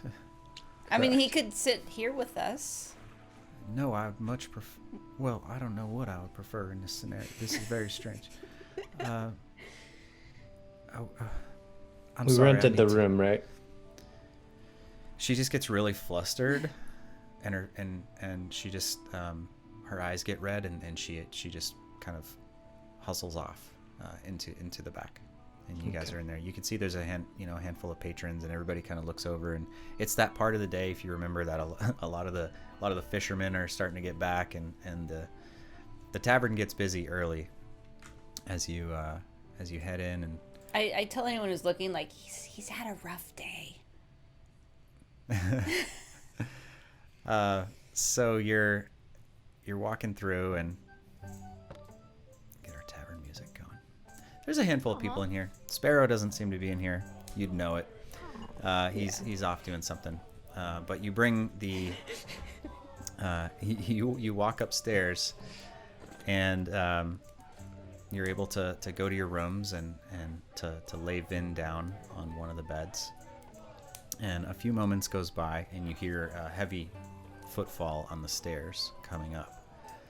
And within maybe 2 minutes after you arrive, you see turning the corner Remus, the alderman, the leader of Portsmouth. He comes around the corner with a look on his face of mixture of excitement and worry. Apparently word has reached him that not everything went quite as well as he'd hoped. And he comes around the corner and kind of pulls his way around. You've returned. But I hear, well, I'm sorry. Thank you. Yeah, we've had an ordeal, as you can imagine. But you probably also saw that the storm was absent this morning. Indeed. We woke up this It's hard to morning and miss. the storm was gone. The storm that has never been gone before was gone. And I mean, it was gone a long time ago, but Well. yeah. not in any of our lifetimes. Take a minute to rest, but we need to discuss something urgently. Yes. I'll be on the roof deck. And There's a roof deck? That's fancy. and Why are we partying up there? at the end of the hallway, there's a set of stairs that goes up, and he makes his way past. And what do you guys Are want? all four of Okay. us together? I'm gonna go Yeah, there did Just me we- and now. Boners. I'm floating up. Yeah, did we go back down to see him, or did he meet us like on the stairs, or? No, he came into the room. Yeah, he was on the second floor. He was on the second floor. Vinadil, Did you hear something? as you No. make your way up the Me neither. stairs, you've kind of gotten in the habit of just kind of trailing behind everybody, and you're just kind of looking around again, getting your bearings. It's a little bit awkward to go up the stairs because it doesn't quite work the way it's supposed to, but after a few moments you figure it out. You also spend a minute kind of trailing after Emmy just to see what she's doing. Just you end up following the group upstairs. By the time you get up there, She's making pottery. She's crying into a bowl of ice cream. Bacon pot pie, something like that. As you go up, as you turn to go up the stairs, where the group is gone, and you see Remus follow, and you instinctively follow up to hear the conversation. Remus reaches the top of the stairs and pulls his way over, and you hear them talking. Standing at the top of the stairs is an ethereal form of a young girl. Long silver hair, maybe 12, 13 years old. She is human. She's looking down in your direction, locks eyes with you as you start to go up the stairs. And she just says, "Hello. You're new." You can see me? Yeah. And you can see me. It's neat, isn't it? It's new? Is this new for you? Or are there lots of people like us wandering around in the city? Not here. Not lots. Can anyone else see you? Not usually. Yeah, okay. What is your name? My name is Ren. Ren. I live here. Here in the building? Here in the town? Yes. And she looks over and she points to a room, and it's the room that Sparrow's Thorcum. room. No, it's the room that Thorcum has been staying Thorcum. in. Okay. And she Ren. says, "Well, Yes. that used to be my room. Now other people use it sometimes, but it's still my room." Yeah, I get it. Ren, it's a bird type of bird, isn't it? Yes, you're very smart. Do you? No, thank you. Do you have family that lived here as well? A long time ago, yeah. A long time ago, okay. So there's another boy with a bird's name that lives here now. You've met my Sparrow? brother. It's your brother. Okay. Your younger brother? Yes. Yeah, little Well, brother. He's older than me now, Yeah. but I'm older too. It's It's hard. weird how it works. Yeah, I get Yeah. it. Yeah. It's hard to explain. Do you know how long you've been here? Like this? Longer than I was like them. Hmm. But I don't It's a know. long time, Ren. I don't really get to talk to anybody very often. I haven't This is talked to neat. anybody this whole night. And she says, "Do you want to see what we can do?" I would love to. And she raises her hands and just goes, and she just like floats up through the ceiling. All right. I'll join. It's a little bit like the Roots, right? So yeah, what do you do? I did the same thing. I'm doing the same thing. Like, I love it. Somebody clip that, please. You just, woo. am I moving? Yeah, I'm thinking. Happy thoughts, Vinny. Happy thoughts. Yes, yes. After a few moments, she floats back down as Vinadil's just going like this, flapping his arms like a bird. And she goes, "No, no, no, silly, you're not doing it right. Here, hold on." And she walks up and she she sort of touches you, and you feel this. It's you haven't been able to touch anything, you know, or interact or feel anything. And as this ghostly form of this kid kind of reaches up and touches your shoulder, you feel this warmth. And suddenly you feel this sort of floatiness, and she says, "Now you don't fly, you think it," and she just sort of floats up, But gently this time. and you follow I right think. along. Yeah. And as you float through the ceiling, you see Ren, this young girl, this long, flowing, ethereal hair, is sitting at the top of one of the chimneys, just sort of looking out over the ocean. And you look over, and Remus and the rest of your friends are up there. You hear Remus say, "Were you successful, anyway? I don't mean to be insensitive, but I saw the men unloading something, and, well, what happened?" Oh man, there were turtles or turtles, and the island was one of the turtles was sick and he was dying, but he's okay because that's what turtles do. But then the island was sick, and the island was not supposed to be sick, and we met these ladies who were supposed to be the stewards of the island, and they sent us on this mission to kill the thing that was making the island sick, and we went into the dwarven mines where the thing was living, and then the thing was actually like a crocodile or an alligator. It was one of those two things. And then then we fought him, and he wasn't a crocodile alligator at all. He was this like mushroom guy who was like the actual steward of the island. And it turns out the ladies were like false stewards, and they were actually hags and witches. And he like trapped himself in the mines so that the tree wouldn't die.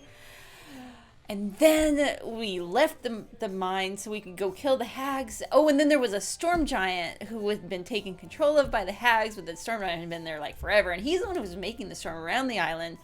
And oh yeah, way before that, Kins like called lightning, and that's how we got into the island. So they had like this cool druid bond thing, like with lightning and stuff. And then we killed the hags, but they killed Vin. And but there's definitely a lot of metal in the mines, but you have to like plant things to take the metal out. So that's like something you have to work out with Vin, or not Vin, Kins. Orkin kind of says under his breath, "Man, I miss Vinny." But but look, the main priority here right now is Finn is dead, and we need to make him not dead, but not like undead, but not dead. So Back to life. back to like real life.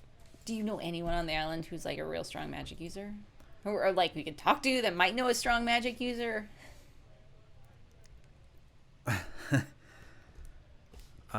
First of all, wow, you've been through a lot. That I just want to make clear that Oh, and there were gnolls too. Sorry. none of us here have ever been on that island, and I had no idea I was sending you into such danger.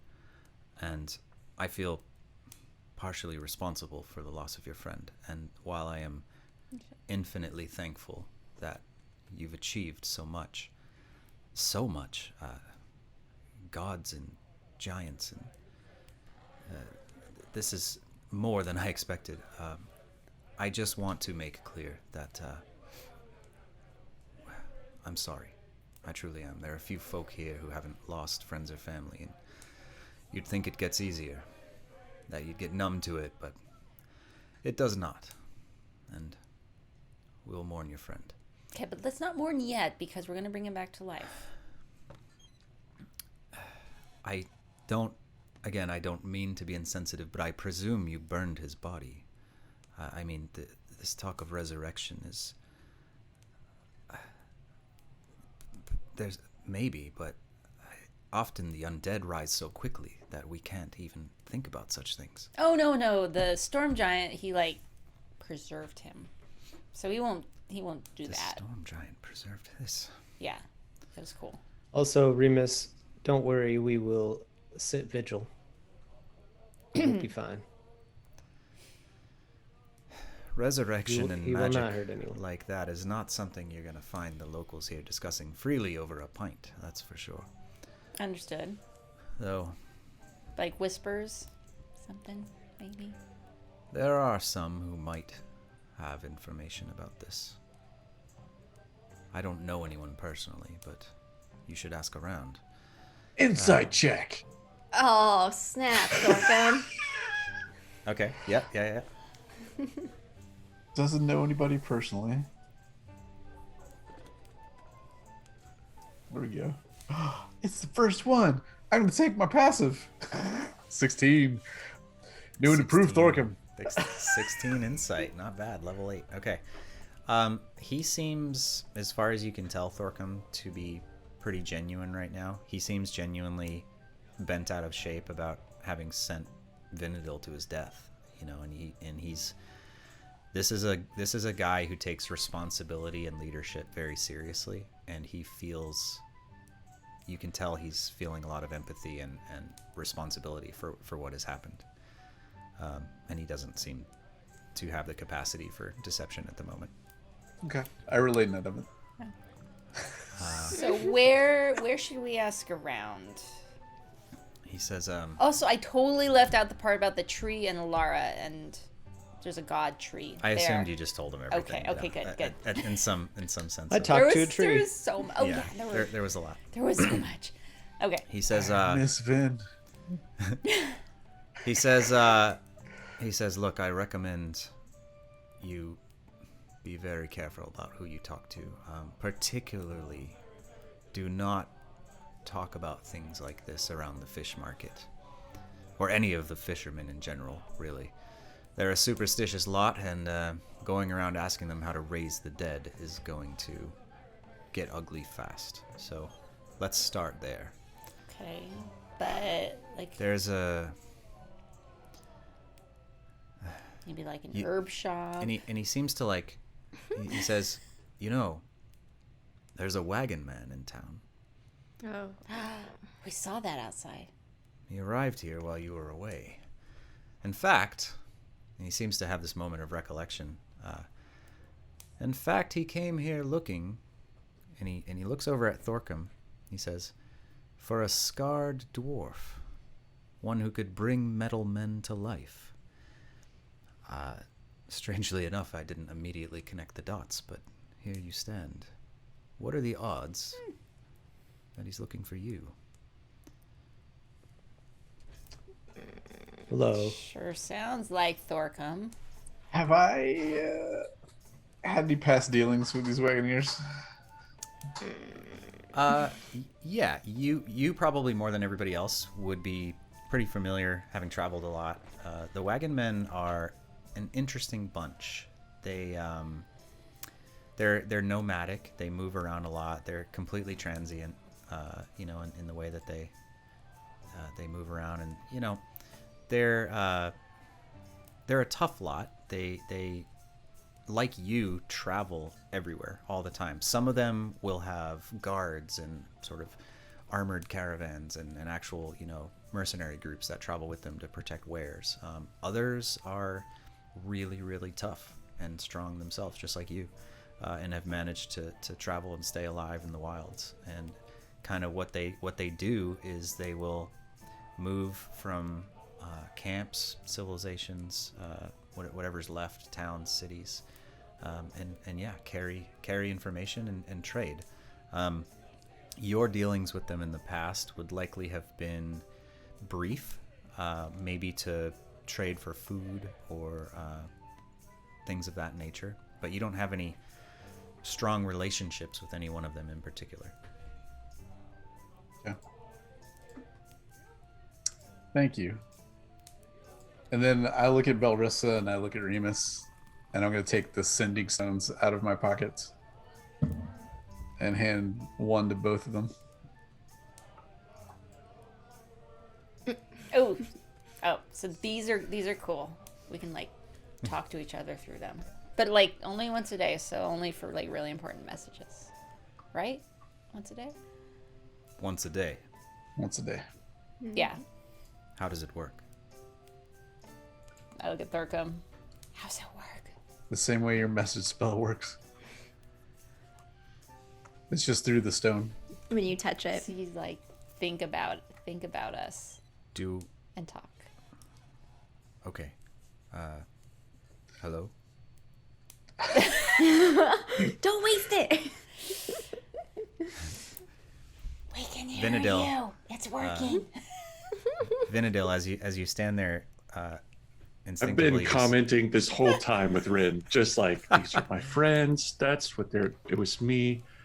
Yeah, so Explaining the whole filling her in situation. on all the little story. Yeah. She's just kind of kicking her feet, as if she's there and on the chimney and just listening to you emphatically. She is so happy to have someone to talk to and is just having the time of her life, her death, right now, listening to this story. And yeah, that's great. Remus, he looks over and he says, "This one's known as Mortimer. He comes through a few times a year. The locals like him. He brings a lot of spices from the north. It's kind of his thing, for whatever reason they're particularly hard to get, and the other wagon men never have them. So yeah, we like when Mortimer comes to town, but he's also he's a bit odd. I mean, they all are, but anyway, he should be downstairs in the tavern. And if you're the one he's looking for, I'm sure he'd be happy to share a drink." I'll go find him. All right. "Listen, before you go, I have something for you. I'm sure the loss of your friend is first and foremost on your mind, but I wanted you to know that you've done a great service to these people. Our ability to travel back and forth to that island and get the necessary materials we need to keep living on is, well, I'm sure you understand. Because of your sacrifices, these people are going to live on. Their children will continue to eat. Life here is going to thrive. Vinadil's loss will not be in vain, I can assure you." And he reaches into his coat and he pulls out a rolled up piece of paper. And he hands it to you. And he says, "Take this. This is the deed to the sleeping savior. The place is yours now. Previous owners passed some years ago, and they left the tavern to Amethyst, the innkeeper, Emmy. She'd recently adopted 2 young orphans, a brother and a sister, whose parents had died from sickness. The 3 of them lived here together. Some years later, there was a fire. The daughter was killed, the brother badly wounded. Emmy blames herself, and not too long after, she signed the place over to the town. Said she didn't want to leave, that she'd felt a connection to it, but her guilt wouldn't allow her to feel any ownership either. Didn't seem right selling the place, and though quite a few made a bid for it, for a time I figured she'd snap out of it and want it back, so I held it in escrow for her. But this was actually her idea. She wants you to have it, and that's fine by me.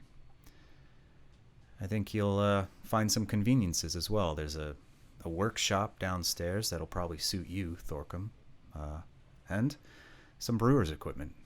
The previous owners like to craft their own beer and ales, and Jessie, I've heard you mention that's something that you've great interest in. So I hope that this is obviously cannot make up for the life of a dear friend, and that is not my intent. But I want you to know that your work is appreciated and that you've made this town a better place, and I hope you continue to do so. Thank you." And he just kind of awkwardly turns and walks away. All right. Thank you. I'd like to just chip in. We for sure told him about the knolls and that the north side is the best spot. Yeah. Okay. Cool. Who did he hand the deed to? Whoever grabbed it, you tell me. I was already walking downstairs. One of you 3. I will I'm grab not it. taking it. I have a tree to take care of. I will take the tavern. All right, I'm gonna find. Vin, this is not Mortimer. a replacement for you. But Are this you is just cool. saying this out loud? Yes! Speaking to Vin out loud? Yes! Oh my Vin god. is alive in my head. So whisper in. She's my cousin. That one right there. It's my cousin. So what do you guys do?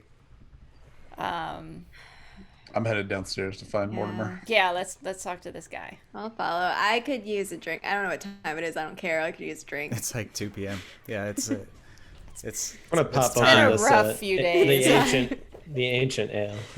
Hey. Pop that sucker open. Oh wait, I'll wait for you to drink a sip. Yep. I start drinking it immediately. He's just tilting back this barrel. It's been a long couple of days. You guys deserve it. All right, so Thorcom, you walk downstairs, and after a few moments, Vin, you're left there with Ren, and she's just smiling. She's been listening to your story, and though towards the end, when Remus was telling the story of the deed and Emmy, she kind of clams up a little bit, and as soon as he's done talking, she kind of kicks up off the thing, and she looks over at you, and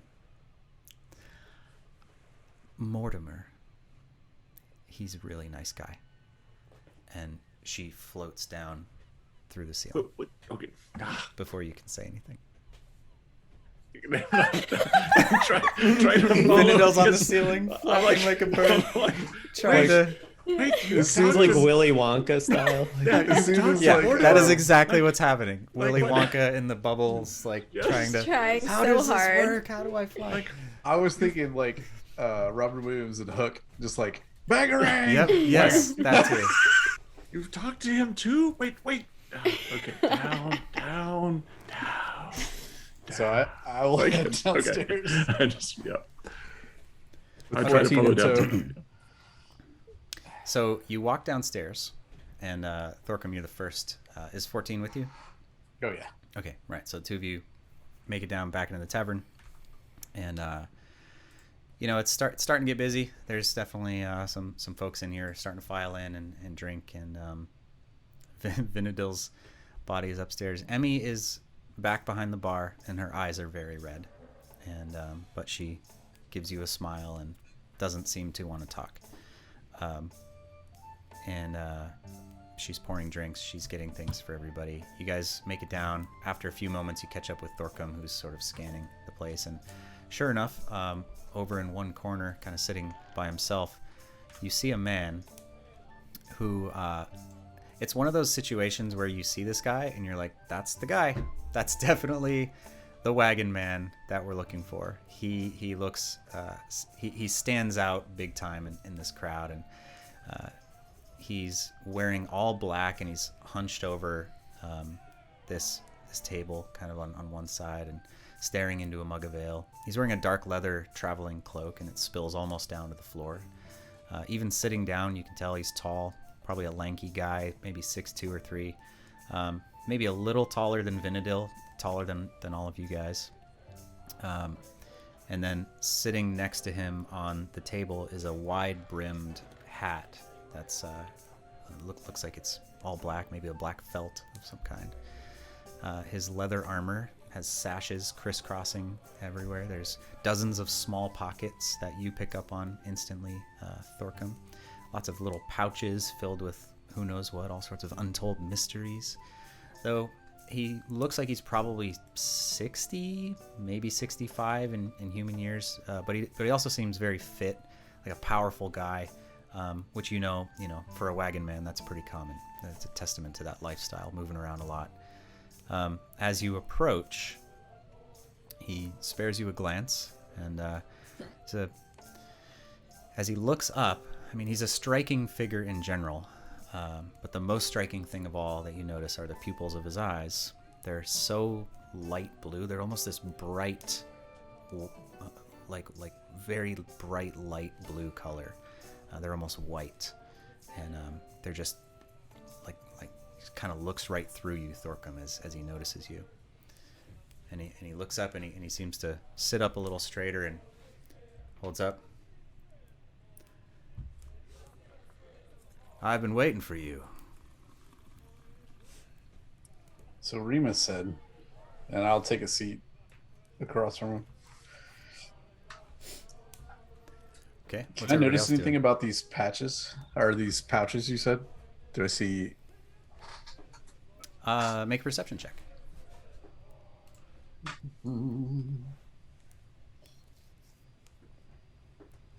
Ooh, 21. 21. It looks like a combination. Like some of them are bulging a little, and some of them seem maybe empty and are not even quite tied. This looks like kind of a standard, like almost like an apothecary's type of setup, where it just looks like there's stuff, like random materials, components maybe. You can't really see into any of them, but it just looks like a wide variety of different things. There's nothing sinister or strange that stands out to you. It's just a guy who likes to carry a lot of things with him. I'm gonna sit down too and say, "Your eyes are beautiful. Hey, I'm Belrissa," and I'll shake his hand. He puts his drink down and he says, "Belrissa, it is fine to meet you. And, oh, where are my manners?" And he stands up, and big guy, and he says, "Mortimer Gastmere, at your service." Nice to And meet he you. extends a hand to Kins. He says, "Nice to meet you, and your name is?" My name is Kins. I am a druid. "You are indeed." Looks over. "And you, sir, with that bright orange hair, you seem a powerful sort. What is your name?" I'm Jashi. Good to meet you. "Nice to meet you as well. Please have a seat. Drinks are on me." Is that your like awesome Yeah. wagon out there with the big horses? It is indeed. It's really cool. Belrissa immediately tried to break into it. I did not. And I were just you tried to- successful? No, I was looking for like a place to look, and there was nowhere to I look. would have It been was much like, more impressed with you, dear, if you had been. Wow, I mean, I just was wanted to. But I look. appreciate the attempt. What's everyone drinking? Shoot Jessie a look like.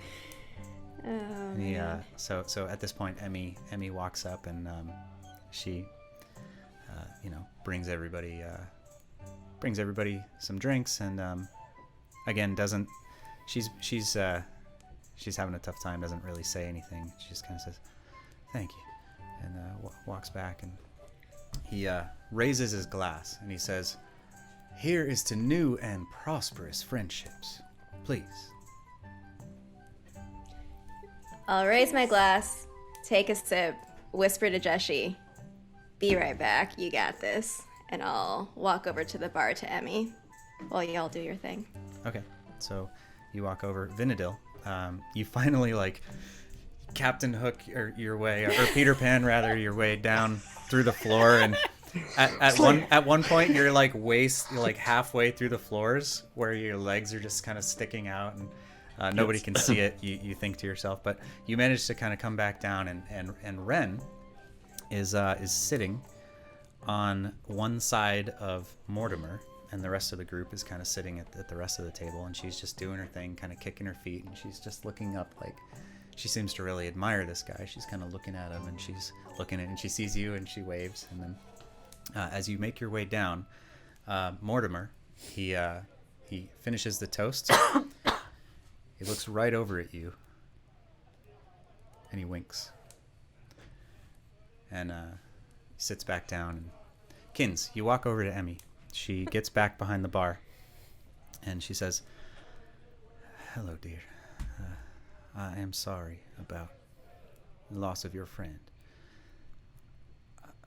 Can I get you something? Anything?" Oh, I just wanted to tell you that I am so happy to be back here, back in the Sleeping Savior, back with the wonderful smell of bacon and bread and all the good stuff. I meant to say this to you before we left, but I can't help but notice that we seem to be causing a bit of a disturbance, People keep staring at us. And to be honest, I'm not used to that at all. But yeah, I just wanted to say thank you for always, welcoming us, and hope that everything's okay with you. Are you okay? She pauses for a second, and she reaches out, and she takes your hand, and she kind of cups it in hers, and she says, "Don't you ever apologize for that. Some places need to be disturbed. This place used to be so much better. And I believe that you can make it better again. I didn't get to know your friend very well, but I had hoped to, and I'll miss him. I'm sure you will as well. But you should be proud of what you've done. Would you like some of that bacon, by the way? I got some cooking out back. I would love some bacon. I would love some bacon to take back. And you know, we want our friend back. We really do. Anything that we can do to bring him back. I know that it's tough. I mean, I'm not gonna lie, I feel like he kind of fancied you a little bit, but if we bring him back, I will be sure to hook that up to make the introduction. She says, but we really do appreciate you, Emmy. She just sort of gives you like a sidelong glance and then just walks back into the back room, back over at the If table. you're into that. In context, that's super creepy. Hey, you know that corpse? I will fix you.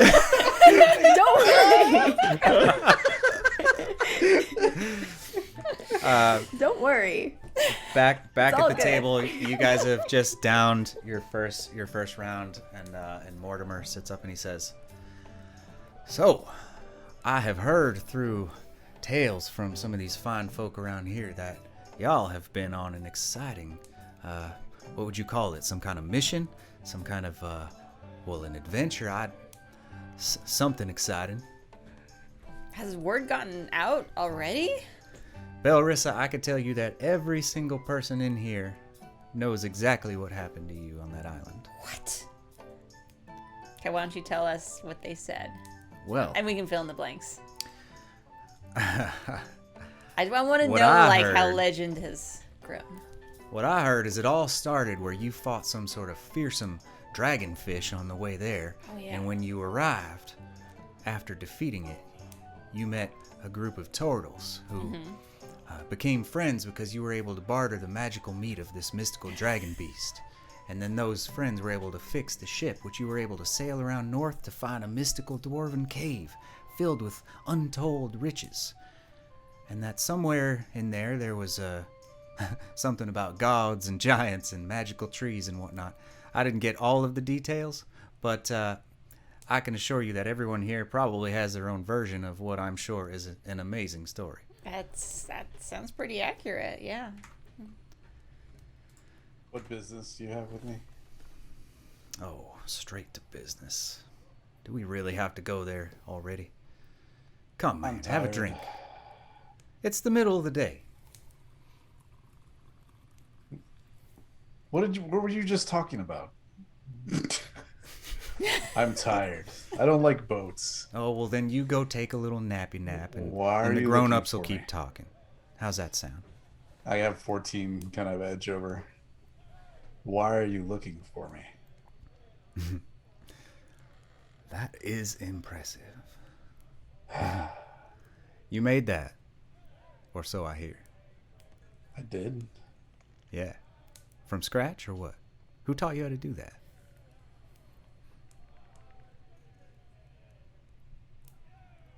Is he always From like scratch, this? yes. Yeah, he's always like this. Does he need another drink, or what? I'm No. not sure how won't many help. would I'm help. trying to be friendly here.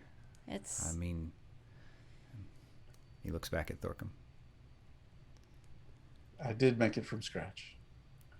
Who I learned it from. It's not your business. Fair enough. I meant no disrespect or anything of the sort. I'm simply a curious man and tinker with such things a little bit myself. And, well, let's just say I have an interest in others who have similar skills. I think this is and he looks over again at 14, kind of stands up. He's a little taller than 14 is, and he reaches out and just sort of like taps on the metal, just sort of like grabs one of the joints, and it's obvious it bothers you, and he's doing it anyway. And he just sort of looks down and he says, "My good man, this is fantastic work. I don't know if anyone else in here can appreciate just how difficult it was for you to build something like this, but I do. And I must commend you. This is just fascinating craftsmanship. You're a true artist, sir.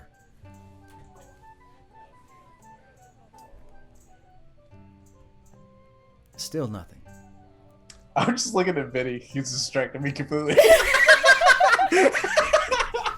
I just see like this motion. I'm just. It's 14's pretty cool. We like him. It's good to have around. I can see that. All right. So you like 14? He says, Why are you looking for me? I am looking for you, sir, because I am interested in having a conversation that is not Awkward? He reaches down and he takes a swig of his drink again and he says,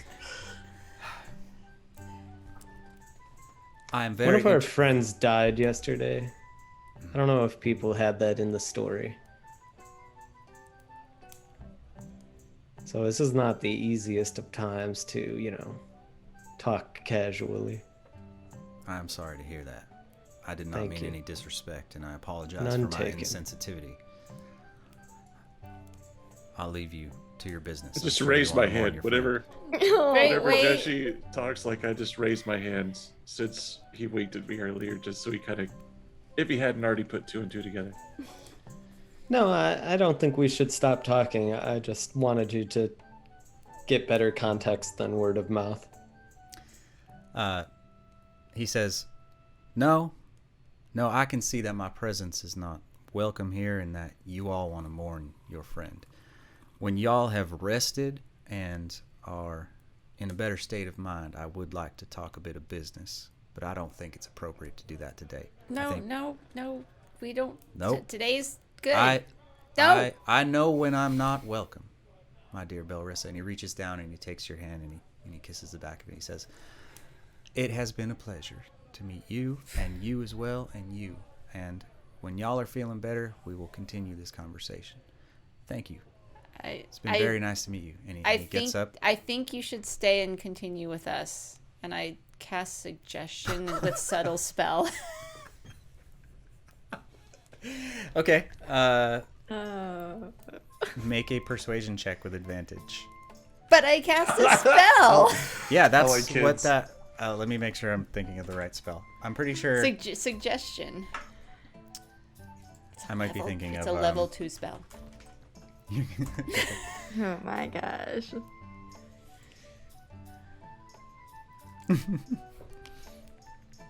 Okay. Let's see. You suggest magically Wisdom. influence. Yeah, he has to make a wisdom saving throw. I Wisdom saving leave throw. and goes crazy. Okay, great. You're gonna have to give me a second to pull up a little dice roller here.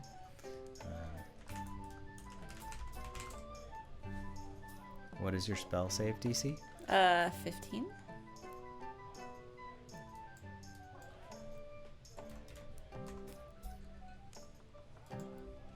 Okay. He stops. And he looks back and he says, if you insist. And he turns back and he walks back over and he sits down and he says, so, what shall we discuss?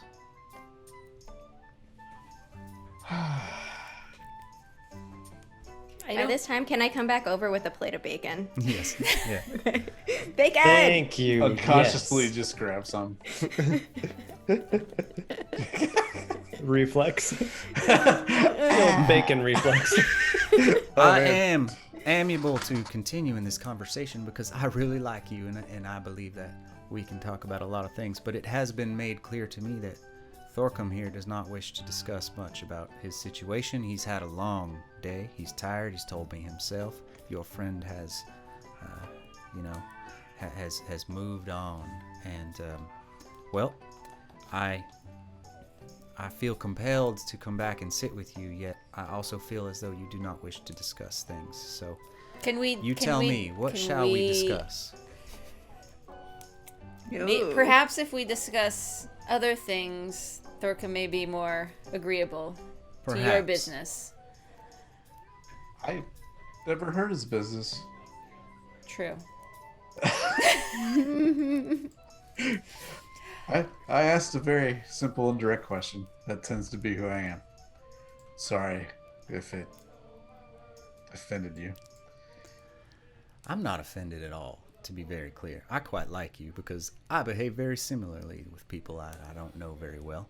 I understand. I'm just trying to be respectful that you all have had a very long couple of days. I was excited to meet you, but I will be in town here for quite a while, and there is no rush to this, I can assure you. Okay.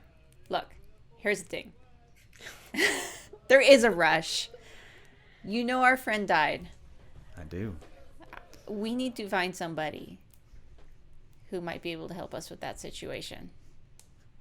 I can refer you to the local carpenter. I'm sure he can build a pine box. No. just- That's not the type of help we're looking for. Insight check. Okay. Is this an insight check relative to whether he knows somebody who makes caskets? No, insight check on whether he is deflecting on Belris's question. It's just my passive 16.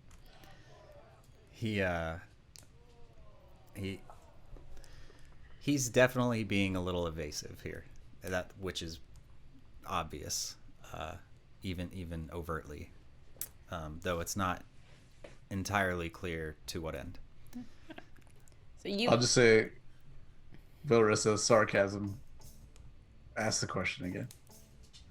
A little more directly. You traveled, you know people, you know whispers.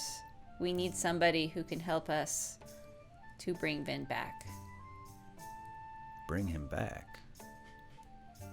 Now that is what you should have said right away.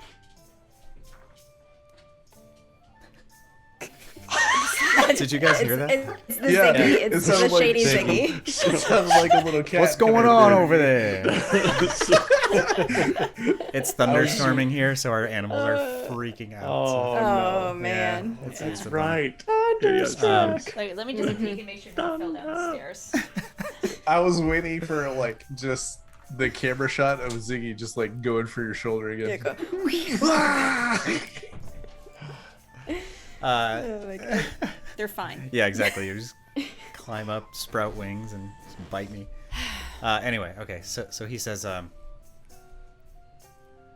that is something you could have asked right away. I might know a thing or two about your predicament, but that is not something that is the type of thing we want to discuss out in the open like this. I'm sure you understand. Agreed. As you can understand, we have a very tight timeline. How long which to has do it this. been since your friend passed? 10 hours? Little. How long was Yeah, the that's boat More than ride? that. We slept Yeah. So 8 plus boat ride. maybe 2/3 of a day. What kind of man was he? Tell me about him. Right there. Like, It's like Was he a He, what was he a fighter? Was he a was Yeah. he a druid? What? he was. Oh. He was my cousin. He was a. He was your cousin. He- Not the answer I was looking for, but he shot things. He was a straight up assassin, dude. He was stealthy and deadly He tried to and shoot things. honorable. Oh, well, most of the yeah, that is time. true. And He sounds did, like he was good with a blade. Juggling, magic tricks. oh, he does. Oh, and a juggler. yeah. Spent Yes. some time as a performer, maybe.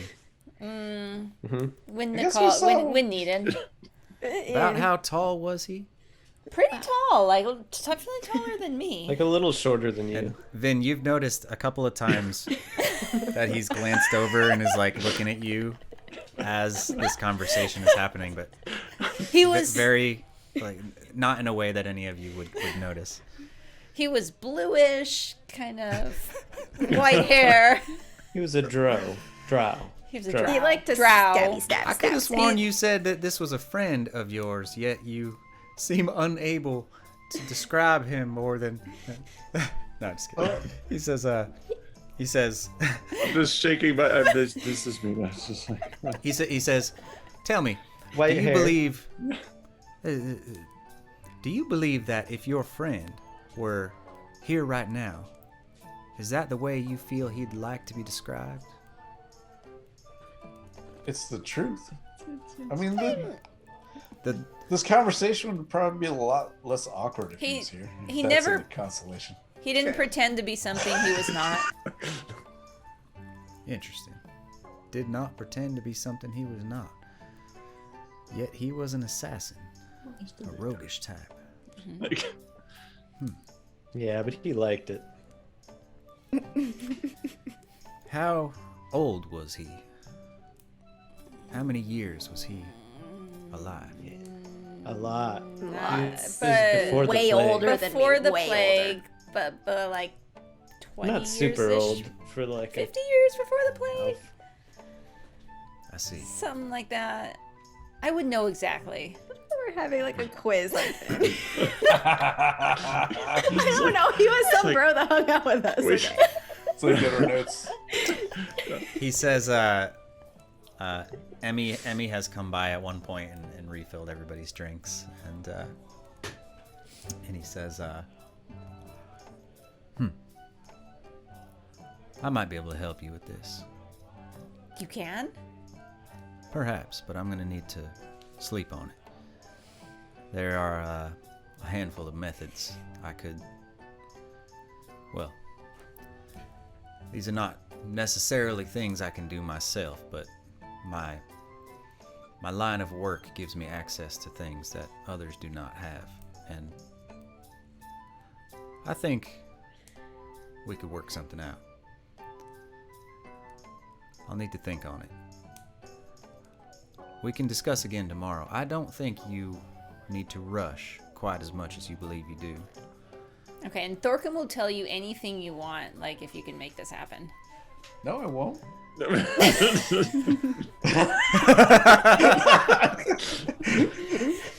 Shh! Yes, you will.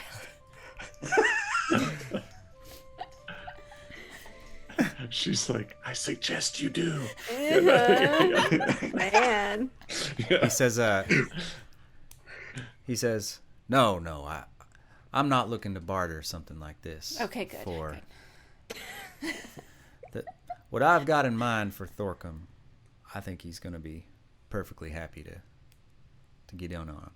I'm not going to have to do much convincing, but we'll talk about that tomorrow. Oh, Okay. breakfast? He reaches out Bright and and early takes a piece of bacon. tomorrow.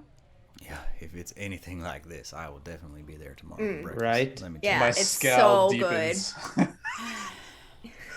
you. He gets up from the table and kind of. And this is delicious. I just love Portsmouth. I love everything about this place. I need to get down here more often. Now, I'm gonna insight check the like I know what I'm like the statement where he said we don't need to worry about the time. okay, sure, go ahead. Okay. Insight check. Insight check. There's gonna be a lot of those after the Yeah. Alara's rest arc, isn't there? After you went like Oh, Valrissa. 21. 21. Nice. What, 8 episodes without one inside check? And now it's like, yeah. He seems totally on the up and up. You know, you don't Okay. you don't really sense any deception at all. All right. He stands up from the table, and he begins to walk away. And as he does, kind of grabs his hat, puts it on, and the door opens, and he steps out, and he's gone. And On his way out, I just want to say to him, have a good night. We'll see you tomorrow, and just see if there's any response. I know he can see me, but I don't know if he can hear me. Okay. As he gets over to the door, Vin, you notice, or anybody's watching would notice this, but he pulls the door open and just kind of taps his hand on the wall, and then walks out, closes the door behind him. There's nothing, not super odd or anything. Almost like half of like a stretch, just sort of like a habit type of thing. And as he does that, a few moments pass, and Ren, she's just sort of darts over. She's like half walking, half flying, you know, almost like this little fairy type of movement, and that you're starting to get used to. And she kind of spins over and kind of lands in front of you, and she says, "He wants you to follow him." That's what that means. Thank you, Rin. And I mean, I will. Yeah. You follow him out the door, and the wagon is parked kind of on the side in an alley, kind of on the side of the building, and you kind of see him walking. By the time you get out, you see him kind of just turning the corner over by his wagon, and assuming you're following him, if not, say so. Yeah. But as you get over there, you notice that he's walked up to the wagon and has reached down kind of underneath, and you hear like a large like click as he sort of grabs something, and a bunch of the leather straps, they just sort of, and they just sort of open up, revealing a door that goes into the back of this wagon. He climbs in through the back, and you just hear a voice. "Join me." Yeah, I mean, I actually try to go through the wall, just because I'm still experimenting with this. But if I can't, then I'll go through the door. It does not work. You can't go through the wall. Okay. I was curious, so all right, I'll go around to the back through the door. You go through the back. What you see inside, well, first you see Mortimer, and he's kind of sitting very casually. He's got one leg kind of thrown over, and he's reached over, and he's got some sort of skin with some kind of beverage in it that he's popped open, and he's, you know, taking a swig of that, and Ren is waiting outside and just kind of smiling, and as you go in, she just sort of waves and then just darts off and flies away.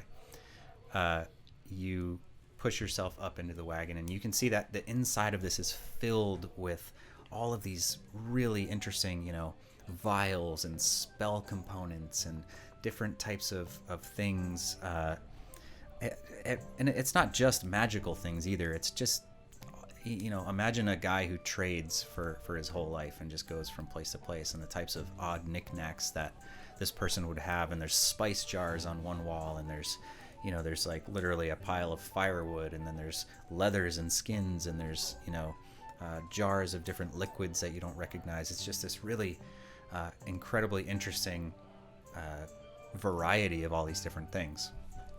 But he's sitting there. The thing you noticed most is laying on the ground, kind of in the middle of the wagon in the back, is a probably 6.5 foot tall metallic body, not too dissimilar from 14, though instead of a dwarven sort of stature to it, it has more of a slim kind of elvish type of look to it. And he looks down at you and he says, "How do you do, sir? I hear you've had a rough couple of days." And are you going all the way in? Are you in the wagon? Mm-hmm. Okay, so he If there's a place to sit, I'll sit. Otherwise, I'll just stand there Yep. awkwardly. Yeah, Okay. no, there's places to sit, and he reaches over and he pulls a lever, and the thing closes back up again, and there's like and these lights appear up on the top, and it's just kind of this dim, warm light in here. But yeah, he says, "Rough couple of days for you, I hear." I've had better. "Tell me, are you good with a sword?" I reach down instinctively to pull my rapier, and once again realize it's not actually there. Are you a righty or a lefty? Yeah. Right. And, It's my dominant and hand. he walks over to you, and he reaches out, and he grabs you, and he grabs you properly, and he squeezes your arm like he's kind of like feeling your muscle tone, and he's just like, surprised they were able to take you out. Yeah. So Hags, you know. Oh, I know. He reaches up into a jar, and he pulls out what looks to be a little pouch, and he tips it, and he sprinkles out a bunch of something. You have no idea what this is. It's like some sort of dust. You can't smell it or anything like that, but you get the impression that it probably would have a pretty significant odor based on what it looks like. And he holds his hand out, and he blows it right in your face, and you immediately black out. And that's where we're going to end tonight's session. Oh no. Oh. Well, I was gonna make a joke. What's the worst he could do? Kill you? Yeah. Death. Apparently, kidnap is the worst. I don't know. Yeah, no. He's a Is he gonna Ghostbuster. put you in the metal body? Ghostbuster. Oh my god. Yeah. I mean, just like That and the track of Thunder is rolling through my head the whole time. Na, na, na, na, na. Thunderstone. Was there really a tornado warning? I just saw in chat that apparently my that's why our gosh. dogs are flipping out. Oh, was It there? got a little Good. crazy. There was a tornado Wow. outside. It got a That'll little do it, I suppose. That will do it. Wow. Oh man, we're Yes. back in Portsmouth. Back in This new person, Vinadil. There's a ghost. There's a lot going on. This has been fun. Ziggy can talk. Like what? Oh my Not gosh. gloss over that part. Yeah. Ziggy. By far the most Uh. influential development. Yeah. Ziggy. Also, we own this place now, so Yeah. I mean, I'm officially a tavern owner. Hey, I Yeah, she's say very let's happy. just chill. You can make beer. We can help Emmy out. Do we need to go on more adventures? It's like a 20 episode arc of tavern You're like, okay, ownership. this is That's Jessie teaching us how to make beer. Mm-hmm. oh no. Once we get Vin alive, we can totally relax and make beer. that's good. Oh man. Well, yeah. I gotta take care of her baby. Yeah, man. Yeah, go, man. go do your Thank thing. you. I'm gonna find somebody Thank for you, us to everybody. We're gonna find raid. somebody to raid. Yeah. Hey, Yeah. just congratulations again to Axe Shaft, right? Yep. Who, come to find out, is in New Zealand.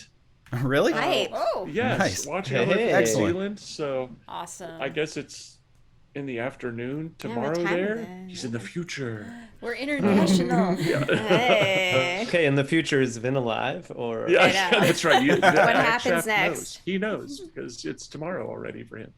But no, so exciting. And man, we'll be back Saturday, and then again, obviously next Wednesday with another seat to give away and more info. This person is named Queen Shark. I don't know who Queen they Shark. are, Queen but Shark. that They're is nice. Nice. but that is an awesome name. And here we go. We're gonna raid. It's gonna be a poker channel. Oh yeah. There it is. Excellent. Hey, thanks a lot, everybody, for hanging out, just like Vin said. And thanks a lot to Next Level Gaming for sponsoring the show this week and for the next few weeks. Congratulations on to the winner. We're going to have another one next week. Come hang out Saturday. If you're not already in our Discord, please jump in. Check out the video on YouTube. If you've missed any of the previous episodes, want to catch up on the story, everything's over there. Thanks again to everybody for watching. Have a great night. And until next week, good luck with your bad plans.